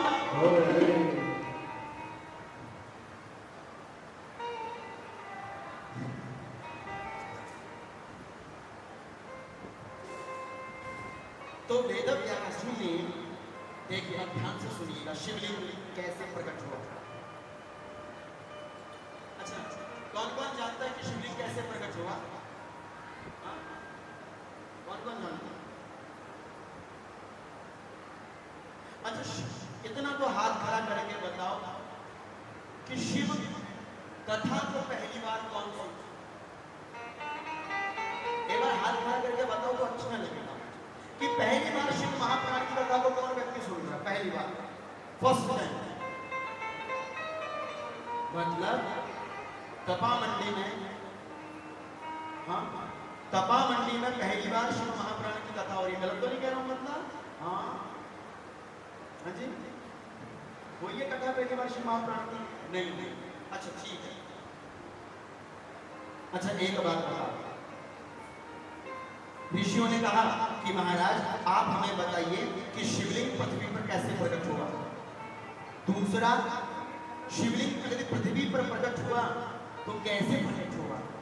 तीसरा, शिवलिंग जब पृथ्वी पर प्रकट हुआ तो सबसे पहले शिवलिंग की पूजा करने वाले कौन थे। चौथा, शिवलिंग की पूजा कौन कौन कर सकता है, बड़ा ध्यान दीजिएगा। चौथा, पांचवा, क्या मेरी माताओं को शिवलिंग की पूजा करनी चाहिए? हाँ मां बोलिए। मैंने तो देखा है मेरी माताएं मल मल के शिवलिंग को जितना अपने पति के पैर नहीं दबाती, शिवलिंग का गला दबा के आ जाती। एक मोटी मोटी सी मैया सी, मैं गया हुआ था, हिमाचल की बात बता रहा हूँ। तो एक मोटी मैया सी आ गई, कम से कम 110 किलो वेट होगा पटाया, मोटी सी, खाती पीती खानदान से। अब माता जी आई, मैं भी पहली बार गया था। अब माता जी ने अपनी पूजा पाठ करी। अब कईयों की आदत होती शिवलिंग को ऐसे से दबाते हैं, हाँ जी के ना जी, शिवलिंग को ऐसे से दबाते हैं। अब माता ने जैसे ही शिवलिंग को दबाना शुरू किया, महाराज शिवलिंग उखड़कर माता जी के हाथ में आ गया। लो बताओ। अब माता जी को चुपचाप से शिवलिंग को सरका के वहां से अपना झोला चपड़ा पकड़ा गया। अब पंडित जी मेरे को देख रहे, बोले शिवलिंग हिलाने वाला कौन था? मैंने कहा भोले बाबा का कोई भक्त था। अब ये बात समझनी पड़ेगी, क्या मेरी माताओं को ऐसे शिवलिंग की सेवा करनी चाहिए? क्योंकि शिव पूजा के बड़े नियम हैं। 5वां प्रश्न किया, क्या मेरी माताएं अर्थात क्या महिलाएं शिवलिंग की पूजा कर सकती हैं कि नहीं? और यदि पूजा कर सकती हैं तो क्या शिवलिंग को स्पर्श कर सकती हैं कि नहीं? हाँ, बोलो, क्या शिवलिंग को स्पर्श करना चाहिए महिलाओं को? अब कहते हैं नहीं नहीं नहीं, स्त्रियों को शिवलिंग का स्पर्श नहीं करना चाहिए। लेकिन प्रमाण क्या भैया? प्रमाण तो दो। माताओं ने क्या बिगाड़ा भगवान महादेव का कि वो शिवलिंग का स्पर्श नहीं कर सकते? हाँ, और कोई कहता है कि अगर कर सकती हैं तो इसका प्रमाण क्या है कि कर सकती है? खोखली बातों पर विश्वास मत कीजिएगा। शास्त्र क्या कहता है, शास्त्र पर विश्वास कीजिए। और हाँ, उसके बाद फिर ये प्रश्न किया कि शिवलिंग को क्या हम अपने घर में रख सकते हैं कि नहीं? सबसे ज्यादा उठने वाला प्रश्न है, सबसे ज्यादा। और आपको सच्ची सच्ची बताऊं, हमारे भारत की धरती में भक्त कम रहते हैं, अंधविश्वासी ज्यादा। गलत तो नहीं बोल रहा हूं? जिसने जैसी सलाह दी, जिसने जैसी सलाह दी, आप उस बात को मानेंगे। किसी ने कह दिया कि शिवलिंग घर में नहीं रखना, बस रातों रात वो शिवलिंग उठाया और मंदिर में जाकर पटक दिया। लो, आपकी कोई जगह नहीं है बाबा, घर से निकलो। अब आपको नहीं पता, ईमानदारी के साथ आपको नहीं पता कि घर में शिवलिंग रखना चाहिए कि नहीं रखना चाहिए। अगर घर में शिवलिंग रखना चाहिए तो कितना बड़ा शिवलिंग रखना चाहिए? अगर घर में शिवलिंग रखना चाहिए तो उसका प्रमाण क्या है? क्या शिव पुराण में लिखा है कि घर में शिवलिंग रख सकते हो? अब कईयों ने शिवलिंग को गमले में रखा होता है। अभी बताऊंगा कथा। कईयों का बहुत माड़ा हाल है, बहुत बुरा हाल है।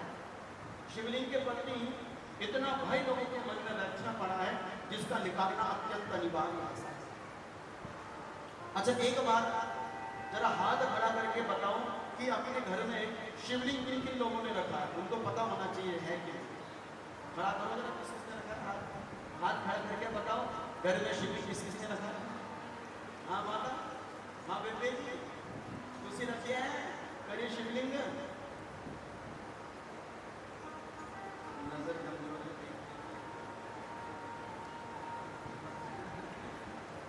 किसी ने नहीं रखा, आपने रखा है। एक माता जी, 2, 3, इतने लोगों में केवल 3 लोगों ने, 4 और सोच लो कोई है तो। एक पंचम, आपने भी सोच समझ के मैं बोलते हो या बोलो। मतलब बहुत बुरा हाल है। जिन लोगों ने अपने घर में शिवलिंग रखा है ना, उनको सोचना पड़ेगा साहब। इतने सारे भक्त तो गलत नहीं हो सकते ना 5 लोगों के। हाँ, अगर इतने सारे लोग घर में शिवलिंग नहीं रखे तो ये 5-6 लोगों ने घर में शिवलिंग क्यों रखे भाई? गलत कर रहे हो, घर में शिवलिंग रखे। ये प्रमाण है, गवाह है ये लोग। हजारों की संख्या में लोग बैठे हैं, ये गवाह है कि भैया घर में शिवलिंग नहीं रखना चाहिए, है ना? चलो अभी सुनाते हैं कथा से। आपका अंधविश्वास पूरा दूर करके जाऊंगा, जो जो मन में शंका है वो दूर करके जाऊंगा। किसी के मन में किसी भी प्रकार की शंका हो आप एक पर्ची लीजिए, पेन लीजिए और अपने मन का प्रश्न लिखकर मेरे तक पहुंचा दीजिए। किसी के मन में कोई भी शंका हो, भगवान की पूजा पाठ से जुड़ी हो, कोई भी शंका हो, किसी भी प्रकार की शंका हो, कोई समस्या व्यापार में आ रही हो, परिवार में आ रही हो, अड़चन हो रही हो, संतान होने में देरी हो रही हो, अथवा घर के अंदर कलेश रहता है, नाना प्रकार का घर के अंदर उतार चढ़ाव बना रहता है, किसी के मन में कोई भी प्रश्न है, वो एक सादे से कागज में लिखकर मेरे तक पहुंचा दीजिए। और यदि कथा संपन्न होने के बाद 10 मिनट यदि प्रश्नोत्तरी करना चाहते हो तो कथा को संपन्न करके आप 10 मिनट समय दूंगा, अपने हाथ में माइक लीजिए, कोई भी प्रश्न करना चाहता हो अपनी जगह में खड़े होकर प्रश्न भी कर सकता है। आज से ऐसा एक नया कार्यक्रम प्रारंभ करते हो। बोले बम बम, जोर से बोलिए बम बम। सावन के महीने को भगवान महादेव का महीना क्यों माना जाता है, आज ये भी सुन के जाना। आप लोग लेट पहुंचते हो, कथा का समय 7:30 का, कथा का समय 7:30 का है। कार्ड में आपने गलत तो नहीं लिखा, 8:30 तो नहीं लिखा। बड़े लिखे लोग 8:30 बजे पहुंचते हैं। 8:30 बजे का समय है, 7:30 बजे का समय है। जितना लेट उतनी कथा से लेट देरी हो। अच्छा सुनो, सबसे पहले सुनो, इस पृथ्वी पर शिवलिंग कैसे प्रकट हुआ? इस शिवलिंग पृथ्वी पर प्रकट हुआ तो कैसे प्रकट हुआ? पृथ्वी पर सबसे पहले शिवलिंग की पूजा करने वाला कौन था? शिवलिंग की पूजा जिन्होंने करी वो कौन थे? और हम शिवलिंग के विषय में एक यहाँ पर और घटना घट रही है शिव महापुराण में, गाय माता भी थी। पता नहीं आप लोगों को पता है कि नहीं पता है, गाय माता के विषय में एक अद्भुत घटना मैं आपको बताऊं कि गाय का मुख झूठा माना जाता है, गाय का मुख अपवित्र माना जाता है, लेकिन गाय का गौमूत्र, गाय का गोबर, गाय की पूंछ सब पवित्र माना जाता है, गाय का दूध पवित्र माना, लेकिन गाय का मुख अपवित्र क्यों हो गया? ये केवड़े का फूल भगवान महादेव पर सब कुछ चढ़ता है, लेकिन ये केवड़े का फूल भगवान पर नहीं चढ़ता, इसका कारण क्या था? गाय माता का मुख झूठा अपवित्र क्यों हो गया, क्या कारण था? अभी इस कथा में मैं आपको सुनाता हूँ, जरा मन लगाकर सुनना। सबसे पहले तो ये सुनो, इस पृथ्वी पर शिवलिंग प्रकट कैसे हुआ, ध्यान लगाकर सुनना मेरी माता। और एक बार जरा प्रेम से बोलो बम बम, जोर से बोलिए बम बम बम बम। हाँ देखिए, आज आपको पता चलता है शिवलिंग पृथ्वी पर प्रकट कैसे हुआ, कैसे प्रकट हुआ मेरे मां? हाँ सुनना, देखो सूत जी महाराज कह रहे हैं, हे ईश्वरों, एक बार नंदी जी महाराज से सनत कुमारों ने प्रश्न किया कि पृथ्वी पर शिवलिंग कैसे प्रकट हुआ और सबसे पहले उनकी पूजा करने वाले भक्त कौन थे? तब नंदी जी कहते हैं, भगवान शिव के गण, मैंने जैसा सुना है मैं सुनाता हूं। बहुत समय पहले की बात थी, जब सृष्टि का प्रारंभ भी नहीं हुआ था। जब सृष्टि का प्रारंभ भी नहीं हुआ था तो चारों ओर मात्र केवल जल ही जल था, जल ही व्याप्त था, पूरी पृथ्वी पर मात्र केवल जल ही जल था, जल ही जल, पृथ्वी नहीं दिखती थी, केवल जल ही जल दिखता था। उस समय एक परम शक्ति से विष्णु जी उत्पन्न हुए, भगवान विष्णु। और भगवान विष्णु जब उत्पन्न हुए, प्रकट हुए, तो भगवान विष्णु की नाभि के से एक कमल का पुष्प प्रकट हुआ और उस कमल के पुष्प में ब्रह्मा जी, 5 मुख वाले ब्रह्मा जी थे पहले, याद रखिएगा। अब चंद्रमुखी हुए, क्यों हुए बताऊंगा। ब्रह्मा जी की पूजा नहीं हो रही है, आप लोग जानते हो ना? हाँ, आप लोगों को पता है ना कि ब्रह्मा जी की पूजा नहीं होती है। तो ब्रह्मा जी की पूजा क्यों नहीं होती है? ब्रह्मा जी ने ऐसा कौन सा पाप कर दिया कि ब्रह्मा जी की पूजा नहीं होती? आप अपने घर में सारे देवी देवताओं की मूर्ति को रखते हैं, लेकिन ब्रह्मा जी की मूर्ति कहीं नहीं है, ब्रह्मा जी का कहीं पर मंदिर नहीं है, केवल एक इकलौता मंदिर है, वो सब जानते हैं कहां पर है। क्यों ऐसा हो गया कि ब्रह्मा जी की पूजा होना सृष्टि में बंद हो गया? बल्कि ब्रह्मा जी तो इस संसार की क्या करते हैं? ब्रह्मा जी बोलो, सृष्टि करते हैं, विष्णु जी पालन करते हैं और भगवान महादेव सृष्टि का संहार करते हैं रुद्र रूप में। तो ब्रह्मा जी की तो पूजा होनी चाहिए सीधा, लेकिन हुई क्यों नहीं ये भी आपको पता चलेगा। लेकिन शिवलिंग प्रकट कैसे हुआ ये सुन लीजिए। जब ब्रह्मा जी विष्णु जी के नाभि कमल से उत्पन्न हुए, अब ब्रह्मा जी जब प्रकट हुए कमल के पुष्प में, ब्रह्मा जी ने अपने नेत्रों को, आंखों को खोला, और जब ब्रह्मा जी ने अपने नेत्रों को खोला, चारों ओर उन्होंने अपना शीश घुमाया, क्योंकि 5 मुख थे, पांचों ऐसे अपने जब मुख घुमाया तो उनके 5 शीश प्रकट हो गए, 5 सिर प्रकट हो गए, चारों ओर देखते पूरे। अब ब्रह्मा जी विचार करने लगे कि अगर मैं कमल के पुष्प में प्रकट हुआ हूं तो कोई ना कोई मेरा पिता तो होगा, क्योंकि यथा बीजम तथा फलम। हाँ, एक प्रश्न किया जाता था कि धरती में पहले मुर्गी आई कि अंडा आया? बोलो, पृथ्वी पर पहले मुर्गी आई कि अंडा आया?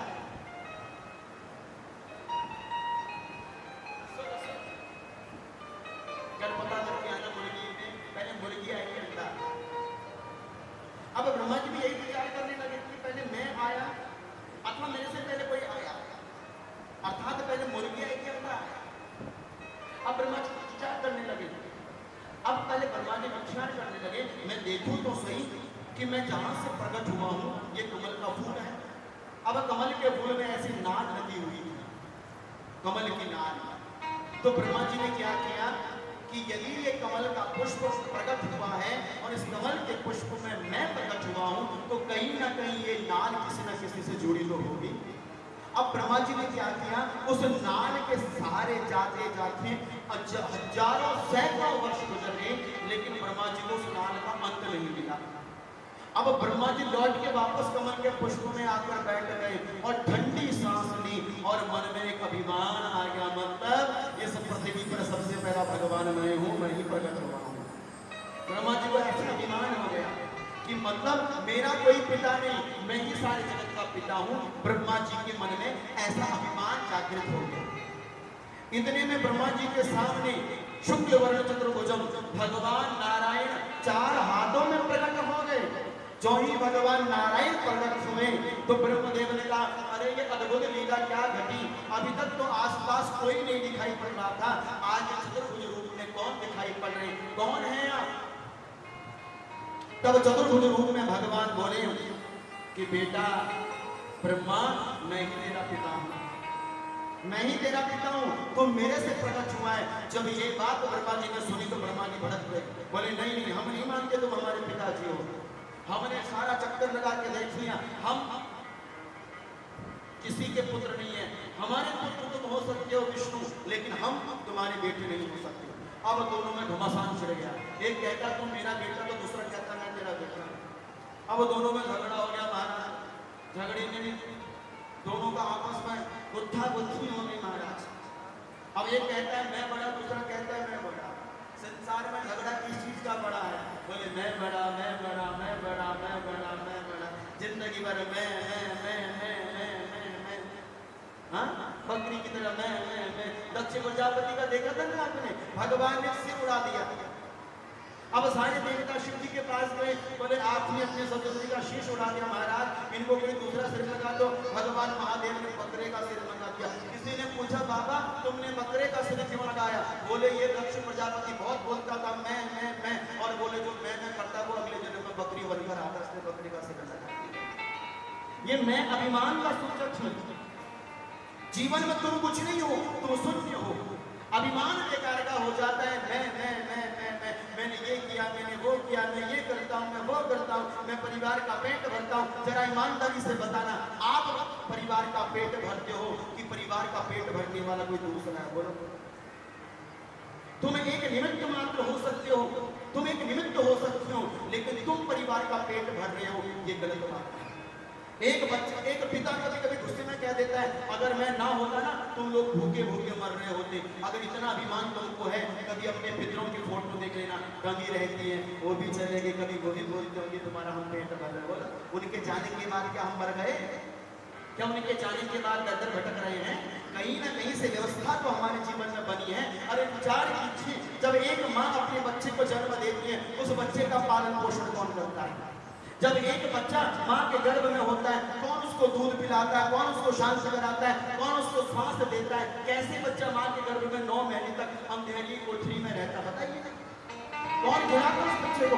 और जब वो बच्चा माँ के गर्भ से बाहर आता है तो भगवान माँ के स्तनों में दूध देके उनकी पेट भरने की पूर्ति कर देते हैं, और जब दान देते हैं तो अन्न की व्यवस्था कर देते हैं। अभिमान कभी मत कीजिएगा कि मैं परिवार का पेट भरता हूँ। साहब आप परिवार के लिए केवल एक निमित्त मात्र हैं, आपके पीछे महादेव की शक्ति काम कर रही है। ये अभिमान जीवन में कभी मत करना कि मैं अपने परिवार को चलाता हूँ, ये मैं बड़ी खराब होती है। ये मैं के चक्कर में ही भाई भाई से अलग हो जाता है, ये मैं के चक्कर में ही परिवार आज के समय में टूट रहे। याद रखना, ये मैं को त्यागना पड़ेगा। मैं परिवार का पेट नहीं भरता, केवल परिवार का रक्षण मेरे द्वारा महादेव करता है। ये विचार मन में लीजिए। अच्छा एक बात बता, एक व्यक्ति को बड़ा अभिमान था अपने अपने, वो सोचता था अगर मैं नहीं होता तो मेरा परिवार भूखा मर जाता। लेकिन ये बात मजबूत पुख्ता कैसे हो? एक महात्मा के पास गए, बोले महात्मा जी मैं अपने परिवार वालों का पेट भरता हूँ। महात्मा जी ने कहा कैसे भरता है? बोले जब मैं कमाता हूँ तो मेरे बच्चे खाते हैं, मैं कमाता हूँ तो मेरी बीवी पलती है, अगर मैं नहीं कमाता तो मेरे बीवी बच्चे सब भूखे मर जाते हैं। महात्मा जी बोले तू नहीं बोल रहा, तेरा घमंड बोलता है। बोले नहीं मानता, मैं प्रमाण करके दिखाओ। बाबा जी ने कहा ठीक है, तू 1 महीना मेरी झोपड़ी में रुक, दूध का दूध पानी का पानी कर दूंगा। अब वो व्यक्ति बाबा जी के झोपड़ी में रुक गए और बाबा जी उस व्यक्ति के घर में पहुंच गए। द्वार खटखटाया, खोलो खोलो। द्वार जब खोला, पत्नी बाहर निकली। महात्मा जी क्या बात हो गई? बोले तुम्हारा पति मर गया। कोई बता सकता है सावन का महीना प्रिय क्यों? माइक ले लो, हाँ कोई माइक ले लो और कोई बताना चाहे सावन का महीना शिव को प्रिय क्यों है तो बता सकता है, सभी लोग सुनेंगे, अच्छा लगेगा। ये माइक हाथ में है, कोई बोलना चाहेगा? हाँ जी बाबा जी, लाला जी, सेठ जी, सेठानी जी,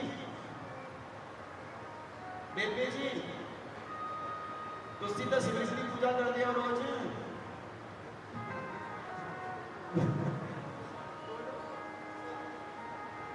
शिव जी को सावन का महीना प्रिय क्यों है? तो मैं बताता हूं, जरा एक बार दम लगा के बोले बम बम। नहीं मतलब नहीं सुनना चाहते। बम बम बम बम। हमारे 12 महीने देसी महीने, माघ, चैत्र, वैशाख, जेठ, आषाढ़, श्रावण, भादो, मार्गशीर्ष, पौष, है ना? 12 महीने हमारे देशी हैं। अब इन 12 महीने में से भगवान महादेव ने सावन का महीना क्यों चुना है? और सावन का महीना तो चुना तो सोमवार का दिन उसमें सबसे वरिष्ठ क्यों? मैंने कल भी कहा था महादेव को सोमवार का दिन प्रिय क्यों है, सोमवार महादेव के नाम से क्यों जाना जाता है, ये तो मैं आपको आगे ही बताऊंगा। लेकिन आज ये बताऊंगा कि सावन भगवान को प्रिय क्यों हुआ। हाँ सुनो, भगवान महादेव को सावन का महीना प्रिय क्यों लगा?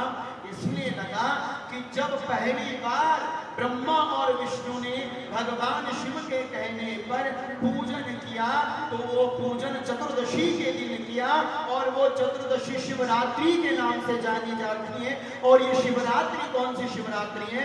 जो सावन के महीने में पड़ने वाली शिवरात्रि है, वही यह सावन की शिवरात्रि है।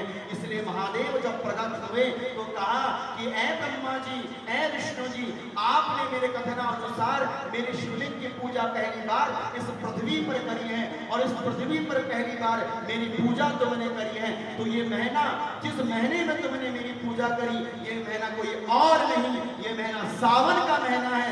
मुझे सारे महीनों में से ये सावन का महीना प्रिय इसलिए होगा क्योंकि तुमने मेरी पूजा इसी महीने में करी है और इसी महीने में ये चतुर्दशी का दिन है और इसी चतुर्दशी के दिन शिवरात्रि पड़ती है। हमारे कांवड़िए जाते हैं हरिद्वार और हरिद्वार से कांवड़ लेकर आते हैं। बम बम कांवड़िए।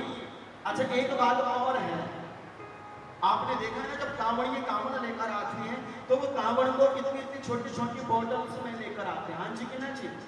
यहाँ से कोई जाता है कांवड़ लेने के लिए? तो जाते हैं कई लोग, वो कांवड़िए संग वाले तो खड़े हैं। लेकिन आप फिर एक चीज नोट करेंगे कि ये दो ही कांवड़ क्यों लेकर आते हैं, दो बोतल। और सबसे बड़ा नियम देखो कि जो कांवड़ हम लेकर आते हैं उसको पृथ्वी पर नहीं रखना होता, हाँ ना? है ना? सही है। कांवड़ जब लेकर आते हैं उसको पृथ्वी पर नहीं रखना पड़ता। और जो कांवड़ लेकर आते हैं नंगे पैर जाता है महाराज, गलत खान पान नहीं कर सकता, कांवड़ को पृथ्वी पर नहीं रख सकता, अपनी कांवड़ किसी को दे नहीं सकता, कांधे पर रखकर आते हैं। लेकिन दो लकड़ियां बांधकर सजाकर कांवड़ को लेकर आते हैं। लेकिन दो बोतल इतनी दोषी होते हैं, क्यों होती है बोलो ना? बोलो। जो कांवड़ लेकर आते हैं बम बम भोले तो बोलते हैं, लेकिन हल्का हल्का उनको भी पता नहीं होता। लेकिन ये अभी नहीं बताऊंगा, ये आगे बताऊंगा। सभी आज बता दे तो कल से तुम सब गाए ना, बोले कथा सुनी, चलो चलो बम बम। आगे बताऊंगा इसका भी महत्व। अच्छा, जिस दिन ब्रह्मा विष्णु महेश ने विष्णु और ब्रह्मा जी ने पूजा करी वो सावन का महीना था, श्रवणम में श्रावणम। इसलिए सावन में दो काम करने चाहिए। पहला बोले सोमवार का व्रत लेना चाहिए, दूसरा श्रवणम अर्थात कि सावन के महीने में शिव की कथा सुननी चाहिए। कोई भी सौभाग्यवती नारी यदि अपने मांग के सिंदूर को कायम रखना चाहती है, जो भी सौभाग्यवती नारी अपने इस सौभाग्य को अमर करना चाहती है, जीते जी अपने सामने अपने सौभाग्य को अमर देखना चाहती है, ऐसे में सौभाग्यवती नारी को सावन के सोमवार के व्रत लेने चाहिए और सावन के सोमवार में मंदिर जाना चाहिए, भगवान शिव पर जल अर्पण करना चाहिए और भगवान शिव के जल को पूरे घर में झड़कना चाहिए और श्रावण के महीने में महादेव की कथा को सुनना चाहिए। जो मेरी माता सावन के महीने में सोमवार का व्रत रखती है उनका अखंड सुहाग रहता है। और जिन मेरी बेटियों को विवाह में समस्या पैदा होती है, जिनका विवाह नहीं हो पाता, जिनके विवाह में देरी होती है, ऐसी मेरी माताओं को, ऐसी मेरी बहनों को सोमवार के सावन के सोमवार के व्रत करने चाहिए और गौरा माता को अर्पण करना चाहिए दाल चोला। मैं गारंटी से कहता हूँ जो भी बेटी सच्चे मन के साथ माँ गौरा जी के व्रत करेगी अर्थात सोमवार के व्रत करेगी, उसे अच्छा घर पर जरूर मिलेगा, साथ अच्छा घर परिवार जरूर मिलेगा। ये महादेव ने वचन दिया है शिव महापुराण में। जोर से नहीं बजाओगे?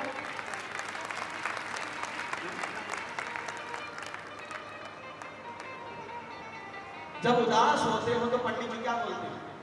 सोमवार का व्रत कर लो। कोई भी कुमारी कन्या होगी सोमवार का व्रत कर लो। हाँ जी कि ना जी? इसीलिए कर लो। और जिस दिन पूजा करी वो चतुर्दशी का दिन था और चतुर्दशी के दिन भगवान ने उसको शिवरात्रि का दिन बताया। अब शिवरात्रि के विषय में प्रचार बड़ा गलत रहता है और वो सब लोग यही जानते हैं कि शिवरात्रि के दिन शिव जी का विवाह हुआ, इसलिए उसको शिवरात्रि कहते हैं, महाशिवरात्रि कहते हैं। हुआ होगा, जो कहता उसने देखा होगा, हमको नहीं जानते। पता नहीं किसने बोल दिया शिवरात्रि के दिन शिव, हाँ, और सब हाँ शिव जी का विवाह होता, शिव जी का विवाह होता। हम लोग देखा देखी वाले लोग, देख किसने जैसा बोला सो हमने वैसा किया। किसी ने बोला शिवलिंग को घर से बाहर पटक के फेंक दो, नहीं तो घर में भूत आ जाएंगे, आपने बाहर पटक के फेंक दिया अपने पड़ोसन के कहने पर। ये नहीं देखा कि पड़ोसन सही कह रही कि गलत कह रही। हम अंधविश्वासी लोग दूसरों के बातों को मान लेते हैं। कहते हैं ना, एक गांव के अंदर एक पंडित जी थे, रोज संतासुर संतासुर संतासुर कहते थे। एक दिन संतासुर मर गए, पंडित जी ने मुंडन करवा लिया, गांव वालों ने देखा, अरे पंडित जी ने मुंडन करवा लिया, पूरे गांव वालों ने मुंडन करवा लिया, पूरे गांव वालों ने मुंडन करवाया। आसपास के लोगों ने कहा क्या हो गया? बोले पंडित जी का कोई शंकासुर मर गया, उसने सारे गांव वालों ने भी मुंडन करवा दिया। पूरे के पूरे गांव तगड़े हो गए, गंजे हो गए। एक समझदार व्यक्ति था, बोले क्यों गंजे गंजे घूमते हो? बोले कोई शंकासुर नामक का महाराज पंडित जी का कोई था, वो मर गया। सारे गांव वाले इकट्ठे होकर पंडित जी के पास बोले पंडित जी शंकासुर कौन है? पंडित जी जोर जोर से रोए, अरे बताओ तो सही शंकासुर कौन है जिसके लिए हम गंजे हुए? सबको लेकर गए पंडित जी, बोले शंकासुर मेरे गधे का नाम था, महाराज मर गया।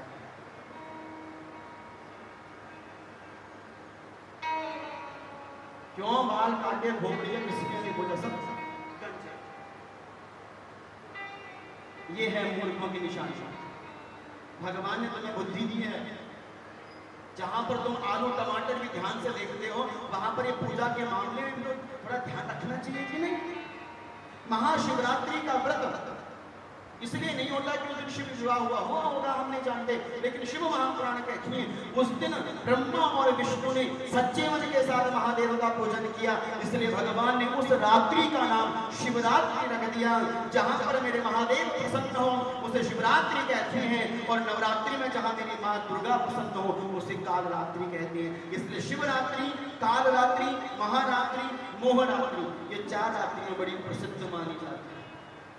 इसलिए कहते हैं कि जिसने अपने जीवन काल में कोई भी व्रत ना लिया हो, कोई भी व्रत ना कर पाया हो, ऐसे भक्त को एक व्रत जरूर करना चाहिए, वो है शिवरात्रि का व्रत। और कहते हैं कि कोई रोगी दोषी थोड़े क्षण के लिए भी यदि शिवरात्रि का व्रत कर ले और शिवरात्रि के दिन शिव मंदिर में जाकर भगवान महादेव का दर्शन कर ले, साल भर के जितने व्रत होते हैं सारे व्रतों का फल उसे शिवरात्रि व्रत करने से प्राप्त हो जाता है। साहब इतना बड़ा महत्व है शिवरात्रि।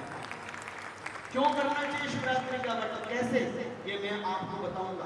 4 पहर की पूजा होती है शिवरात्रि के दिन शिवलिंग की, ये भी मैं आपको बताऊंगा आने वाली कथाओं में, थोड़ा ध्यान दीजिएगा। एक बार प्रेम से बम बम भोले बोल, बम बम।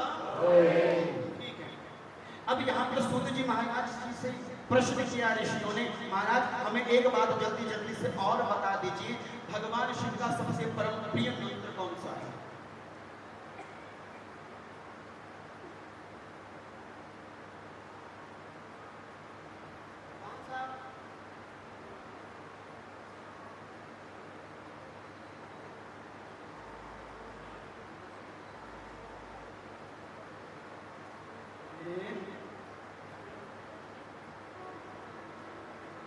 तभी कहता हूं गाय का रूप याद कर लो। हाँ गजब करती है। दसो, अरे मेरी माँ, भगवान शिव का सबसे प्रिय मंत्र ओम नमः शिवाय।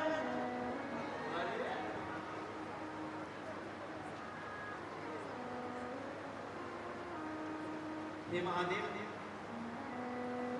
ओम नमः शिवाय। अब यही पूछना शनकादि ऋषि मुनिगणों ने कि ये ओम नमः शिवाय मंत्र प्रकट कैसे हुआ, और यदि ये प्रकट हुआ तो उसको कैसे जपना चाहिए? मेरी माताओं को ओम नमः शिवाय मंत्र का जाप कैसे करना चाहिए? हमें यह भी कथा सुना दी थी। तब जी महाराज कहते हैं सुनिए, जब भगवान महादेव प्रकट हुए थे ब्रह्मा और विष्णु के मध्य में, तब भगवान महादेव के कितने सिर थे मेरी मां? जोर से बोलो। हाँ जी बाजी, 5 सिर। कितने सिर सीखे जी? 5 सिर। माना जी आप पंजाबी 80 बोल लेते हैं, कोई गरीब नहीं। 5 शीश थे, 5 सिर, 5 सिर थे।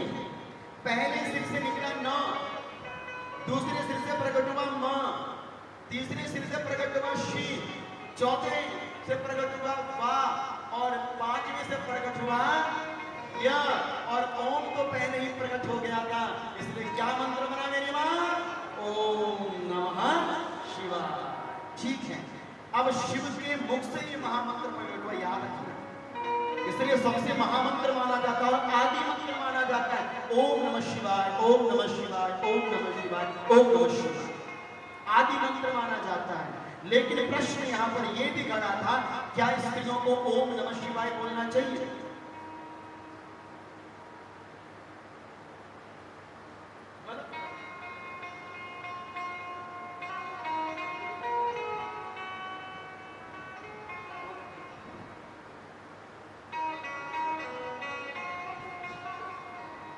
अच्छा, कोई बोलना चाहे? माइक दो उसको। हाँ, आपस में गुनगुना रही हैं। शास्त्र कहता है, शिव महापुराण कह रही है, आज के बाद ये सस्पेंस खत्म कर देना, अब एक दूसरे के चेहरे को मत देखना। शिव महापुराण में लिखा है कि ओम नमः शिवाय मंत्र का जाप केवल पुरुषों को करना चाहिए। मेरे भाइयों को ही ओम नमः शिवाय मंत्र का जाप करना चाहिए, लेकिन मेरी माताओं को ओम नमः शिवाय मंत्र का जाप नहीं करना चाहिए।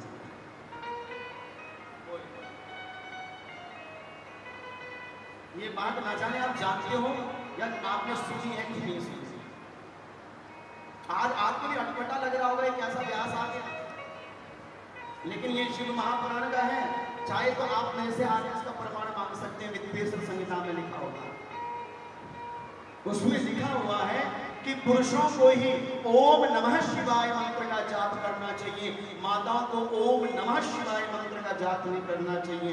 तो शिव गणों ने पूछा, शौनकादि ऋषियों ने पूछा कि महाराज, अगर स्त्रियों को ओम नमः शिवाय मंत्र का जाप नहीं करना चाहिए तो स्त्री को कौन से मंत्र का जाप करना चाहिए? तब बोले कि स्त्री को ओम नमः शिवाय नहीं बोलना चाहिए, स्त्रियों को नमः शिवाय की जगह शिवाय नमः बोलना चाहिए। ओम शिवाय क्या बोलना चाहिए? ओम शिवाय नमः। मेरी मां याद रखना, यदि आप ओम नमः शिवाय, भजन चलता हो, कीर्तन चलता हो, आप ओम नमः शिवाय बोलिए, लेकिन जब आप शिव जी के मंदिर में जाते हैं, ओम नमः शिवाय बोलने से शिव क्रोधित हो जाते हैं, क्योंकि वे असंत तो भोले भंडारी हैं। बताने के लिए आपको बता रहा हूं कि शिव को स्त्री के मुख से ओम नमः शिवाय प्रिय नहीं लगता। शिव को माताओं बहनों के मुख से शिवाय नमः, ओम शिवाय नमः, ओम शिवाय नमः, ओम शिवाय नमः, ओम शिवाय नमः। पुरुषों को बोलना चाहिए ओम नमः शिवाय और माता को बोलना चाहिए ओम शिवाय नमः, मतलब नमः को पीछे लगाना चाहिए, अंत। ठीक है मेरे में? अब क्यों लगाना चाहिए ये नहीं पूछा, यकीन तो कर दिया आपने, लेकिन ये नहीं जाना कि ओम शिवाय नमः क्यों बोलना चाहिए, नमः शिवाय क्यों नहीं बोलना चाहिए। बोलो, कोई जानता है क्यों नहीं बोलते ओम नमः शिवाय, ओम शिव नमः शिवाय? हाथ खड़ा करो, कोई जानता हो? हाँ, कोई जानता है? भाइयों में से कोई जानता है कि स्त्री को ओम शिवाय नमः क्यों बोलना चाहिए? जनरली पूछ रहा हूं, कोई जानता है? अच्छा, कोई नहीं जानता, हम बता देते हैं। स्त्री को ओम नमः शिवाय की जगह ओम शिवाय नमः बोलना चाहिए। क्यों? इसका प्रमाण देवी भागवत में दिया। देवी भागवत में माता पार्वती भगवान शिव से कहती हैं कि हे महादेव, सारी दुनिया आपके ओम नमः शिवाय मंत्र का जाप करती है, लेकिन शिव महापुराण में तो लिखा है कि स्त्रियों को ओम शिवाय नमः मंत्र का जाप करना चाहिए। क्यों? तब महादेव कहते हैं, देवी, स्त्रियों की पहली शक्ति तुम हो, मतलब माता गौरा पार्वती, और देवी हम भी शिव तब तक हैं जब तक तुम हमारे साथ हो। जब तुम हमारे संग से विलग हो जाती हो तो हम शिव नहीं बनते, हम क्या बन जाते हैं? शव बन जाते हैं। शिव से ई की मात्रा निकाल दो, क्या बन जाता? बोलो, शव। शव माने मुर्दा। शक्ति है माता पार्वती, शक्ति है माता दुर्गा, शक्ति है माता जगदम्बा। इसलिए स्त्रियां सबसे पहले शक्ति का आवाहन करती हैं। ओम शिवाय नमः। शिवाय में सबसे पहले जो छोटी ई की मात्रा है, शी में ई की मात्रा, वो शक्ति का परिचायक है। इसलिए मेरी माता सबसे पहले माता पार्वती को याद करती है। क्यों याद करती है पार्वती माता को पहले? क्योंकि याद रखना मेरी माँ, किसी भी देवता के जो भी पत्नी होगी वो दुखियारी रहती है, परेशान रहती है। नारायण की पत्नी चरणों में बैठी है, ब्रह्मा जी की पत्नी का अता पता नहीं रहता। एक महादेव ऐसे हैं जिनकी पत्नी ना चरणों में बैठती है ना कहीं और बैठती है। महादेव की पत्नी महादेव के बगल में बैठती है और हर एक नारी चाहती है मेरा सम्मान मेरे पति के साथ हो। और माता पार्वती अखंड सौभाग्यवती है, इसलिए प्रत्येक नारी अपने अखंड सौभाग्य के लिए माता पार्वती की उपासना, शक्ति की उपासना करती है। इसलिए मेरी माता ओम शिवाय नमः मंत्र का जाप करती, माँ तुम मुझे अपने जैसा अखंड सुहाग प्रदान कर।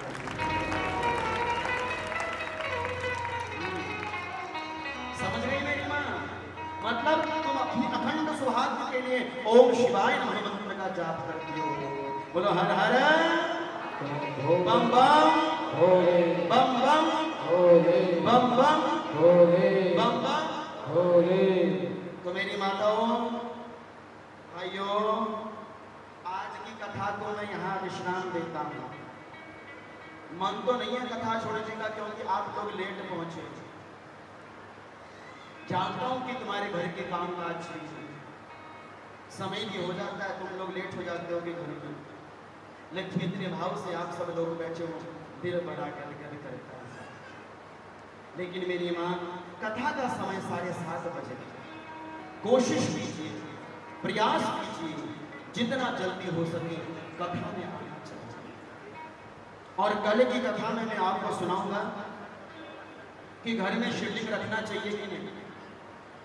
घर में अगर शिवलिंग रखें तो कौन सा शिवलिंग रखें? क्या मेरी माताओं बहनों को शिवलिंग की पूजा करनी चाहिए कि नहीं? क्या मेरी माताओं को शिवलिंग का स्पर्श करना चाहिए कि नहीं? माथे पर त्रिपुंड क्यों लगाते हैं?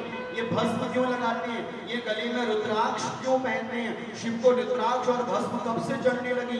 बेलपत्री कैसे प्रकट हुई? बेलपत्री शिव जी में कैसे जगानी चाहिए? बेलपत्री से क्या क्या उपाय किए जा सकते हैं? आप कई लोग यहाँ पर व्यापारी मेरे भाई बहनों बैठे हैं, हर एक व्यक्ति चाहता है मेरे व्यापार में वृद्धि हो। मैं आपको कल बताऊंगा बेलपत्री का एक ऐसा तगड़ा उपाय। यदि कोई व्यापार में बार बार धोखा खा रहा है, अर्थात कि व्यापार में पैसा डालते हो फंस जाता है, किसी को तुमने पैसा दिया वापस लौट कर नहीं आता और तुम्हारी दुकान में बार बार नजर लग जाती है, परेशानी होती है। एक ऐसा तगड़ा उपाय है, अचूक उपाय है बेलपत्री की पूजा का, जिसको करोगे तो 100% तुमको उसका प्रमाण अवश्य निकलेगा। लेकिन ये कथा मैं आपको कल सुनाऊंगा। आइए एक छोटे से प्यारे से शिव भजन के साथ आज की इस कथा को संपन्न करते हैं। और शंकर भगवान की, उमापति महादेव की जय। नमः पार्वती पतये हर हर महादेव शंभो। तो आइए प्यारे से भजन के साथ हम अपनी कथा को आरती की ओर लेकर चलते हैं। बोलो शंकर भगवान।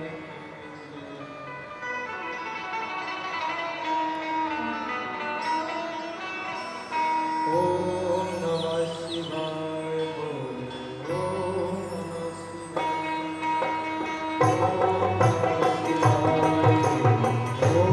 नमः शिवाय।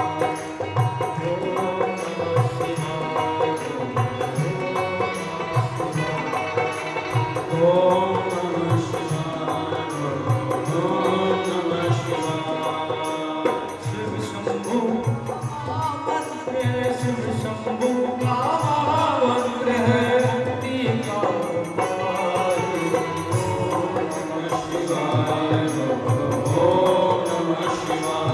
नमः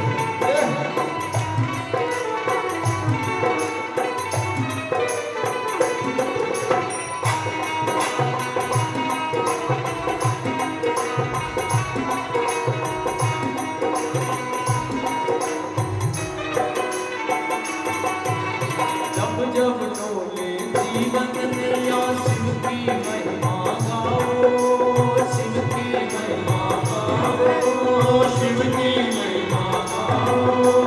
सारे जग में है वो मैया शिव की शरणी आओ, शिव की शरणी आओ, शिव की शरणी आओ। संकट आए कष्ट आए, संकट आए कष्ट आए, जब जब जी घबराए, ओम नमः शिवाय, ओम नमः शिवाय, ओम नमः शिवाय। शिव शंभू का महामंत्र है, शिव शंभू का महामंत्र है, मुक्ति का उपाय। ओम नमः शिवाय, ओम नमः शिवाय, ओम नमः शिवाय, ओम नमः शिवाय।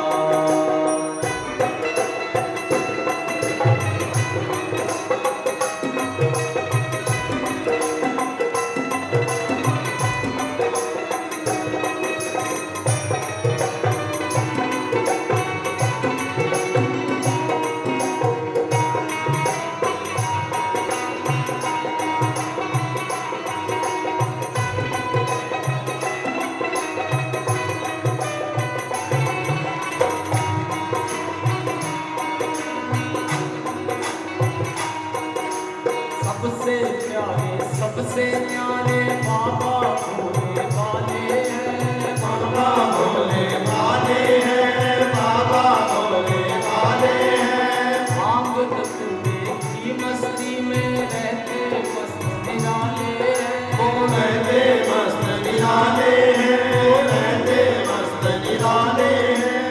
बम बम बोले कहते जाओ, बम बम बोले कहते जाओ, जो भी आए जाए। ओम नमः शिवाय, ओम नमः शिवाय, ओम नमः शिवाय, ओम नमः शिवाय। शिव शंभू का महामंत्र है, शिव शंभू का महामंत्र है, मुक्ति का उपाय। ओम नमः शिवाय, ओम नमः शिवाय, ओम नमः शिवाय, ओम नमः शिवाय। विपदा आई राम पे भारी, शिव शक्ति का जाप किया, शिव शक्ति का जाप किया, शिव शक्ति का जाप किया। विपदा आई राम पे भारी, शिव शक्ति का जाप किया, शिव शक्ति का जाप किया, शिव शक्ति का जाप किया। बजरंगी की शक्ति बन के राम का शिव ने साथ दिया, राम का शिव ने साथ दिया, राम का शिव ने साथ दिया। रामेश्वर की पूजा करते, रामेश्वर की पूजा करते, राम यही फरमाए। ओम नमः शिवाय, बोलो ओम नमः शिवाय, ओम नमः शिवाय, ओम नमः शिवाय,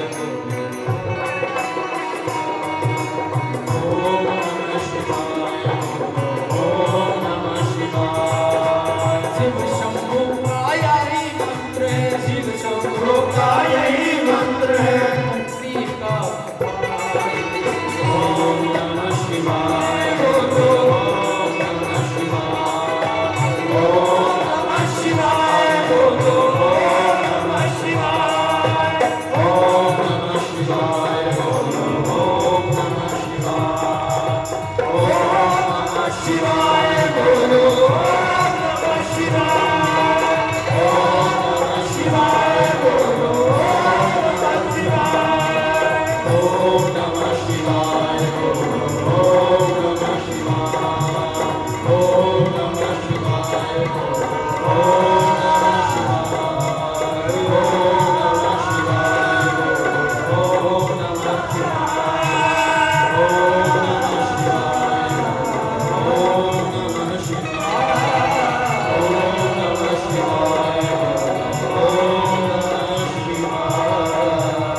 सहयोग ही है जो अज आपां इन्ना वड्डा इकट्ठ देख रहे हैं।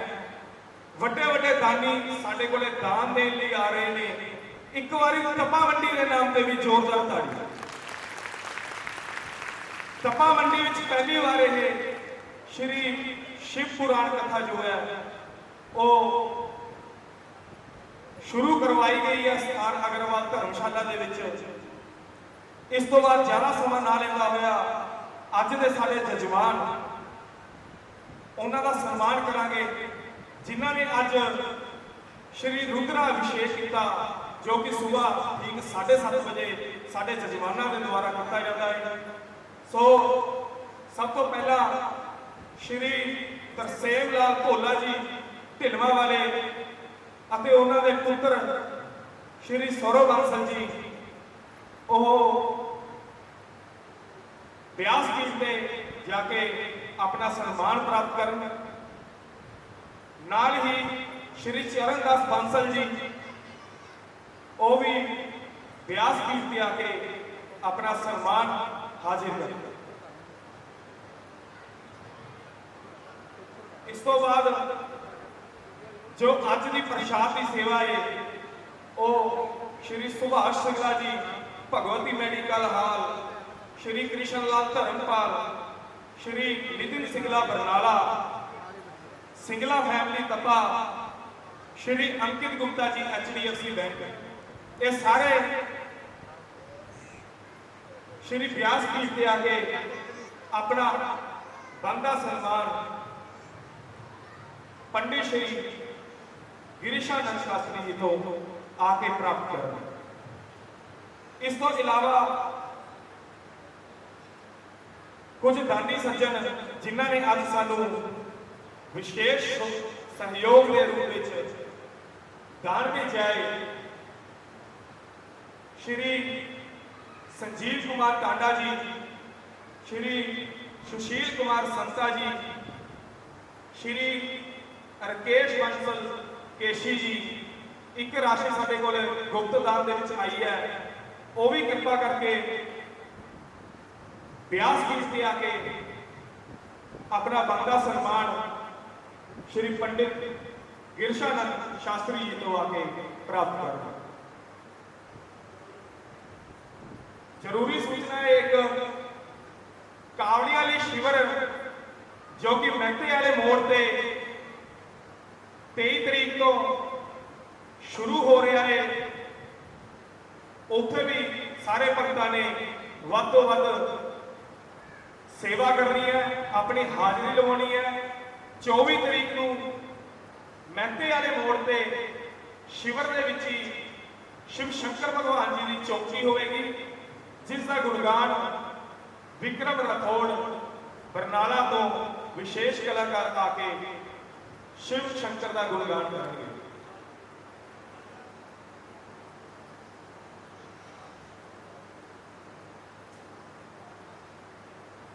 शिव भोले कावड़ संघ तपा असी इन्हां दा भी बहुत बहुत धन्यवाद करते हैं जो ये अज दूसरे दिन जूतियां की सेवा निभा रहे हैं।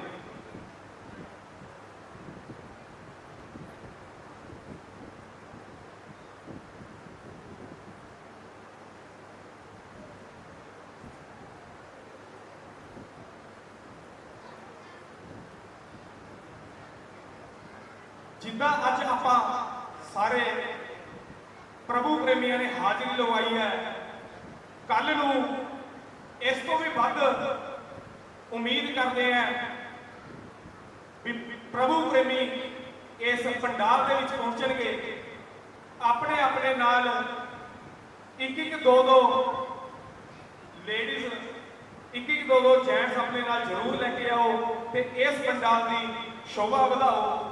20 तरीक को शिव विवाह बड़े ही धूमधाम के नाल इस पंडाल के विच मनाया जाएगा। 20 तरीक शिव विवाह बड़े ही धूमधाम नाल आप तपा मंडी के सहयोग के नाल इस मंच पे इस स्थान पे बड़े ही धूमधाम के नाल मनाया जाएगा।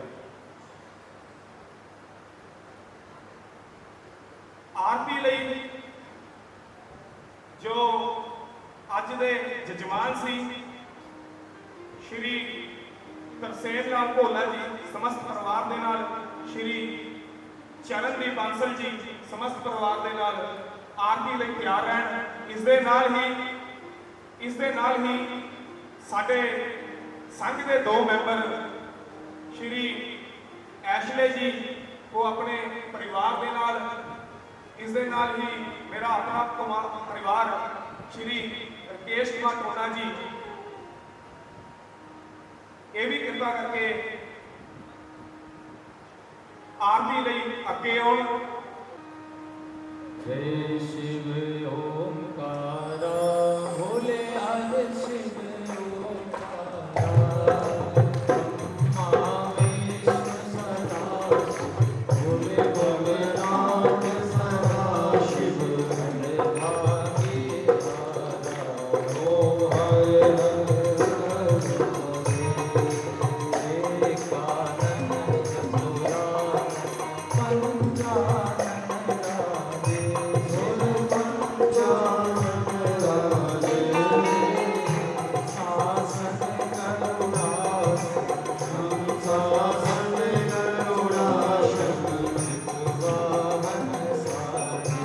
ओ हर हर हरे कारण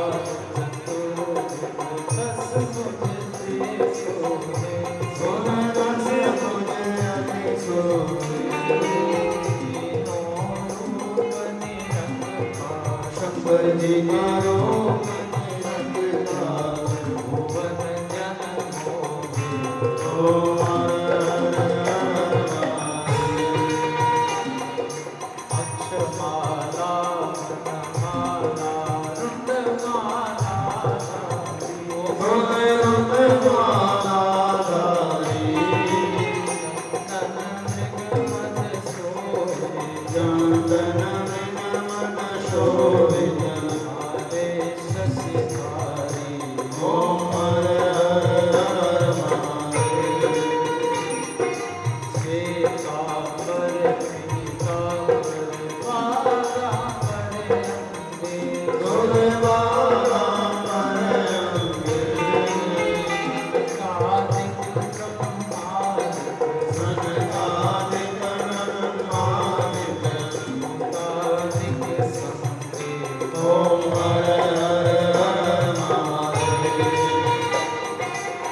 स्त्री शिव शंकर प्रियंगमनुष्या सर्वं पापं व्यपोहति कि पापोऽहं पापकर्माहं पापात्मा वां सम्भवत्राय मां पार्वतीनाथः सर्वपापकष्टदुःखदारिद्र्यहरो भवः ॐ जगेन नित्यमयदेवास्तानि धर्माणि वर्तमान्या संज्ञातेहनाकं महिमानः स्वतन्त्रपूर्वे साध्याः सन्ति देवाः नानासुरनिभस्वानि यथा कालोद्भवानि च कुसुमाञ्जलिं मया दत्ता ग्रहाणां परमेश्वरः साङ्गाय सपरिवाराभ्यां साहाभ्यां स्वस्तिकाभ्यां सवाहनाभ्यां भगवतः सांब सदाशिवाय दिव्य मंत्रोस्वांजलिं समर्पयामि नमः। अपने स्थान पर परिक्रमा करेंगे एक माता पार्वती आदि भोले शंकर के नाम से यानी कानी बापानि निर्माण प्रकृतानि जा धानि सर्वाणि नश्यन्तो दक्षिणां पदे देहि नमः। अपने स्थान पर बैठकर मत्था टेकेंगे नमः। सर्वहितार्थाय जगदाधार हेतवे पंचांग गोयं प्रणामस्तु तीन में आगे कहा महादेव से क्षमा प्रार्थना करेंगे अन्यथा सनम नास्ति त्वमेव सनम मम तस्मात् कारणे भावेन क्षमा परमेश्वर बोलो शंकर महादेव की जय। आज के आनंद की जय। सब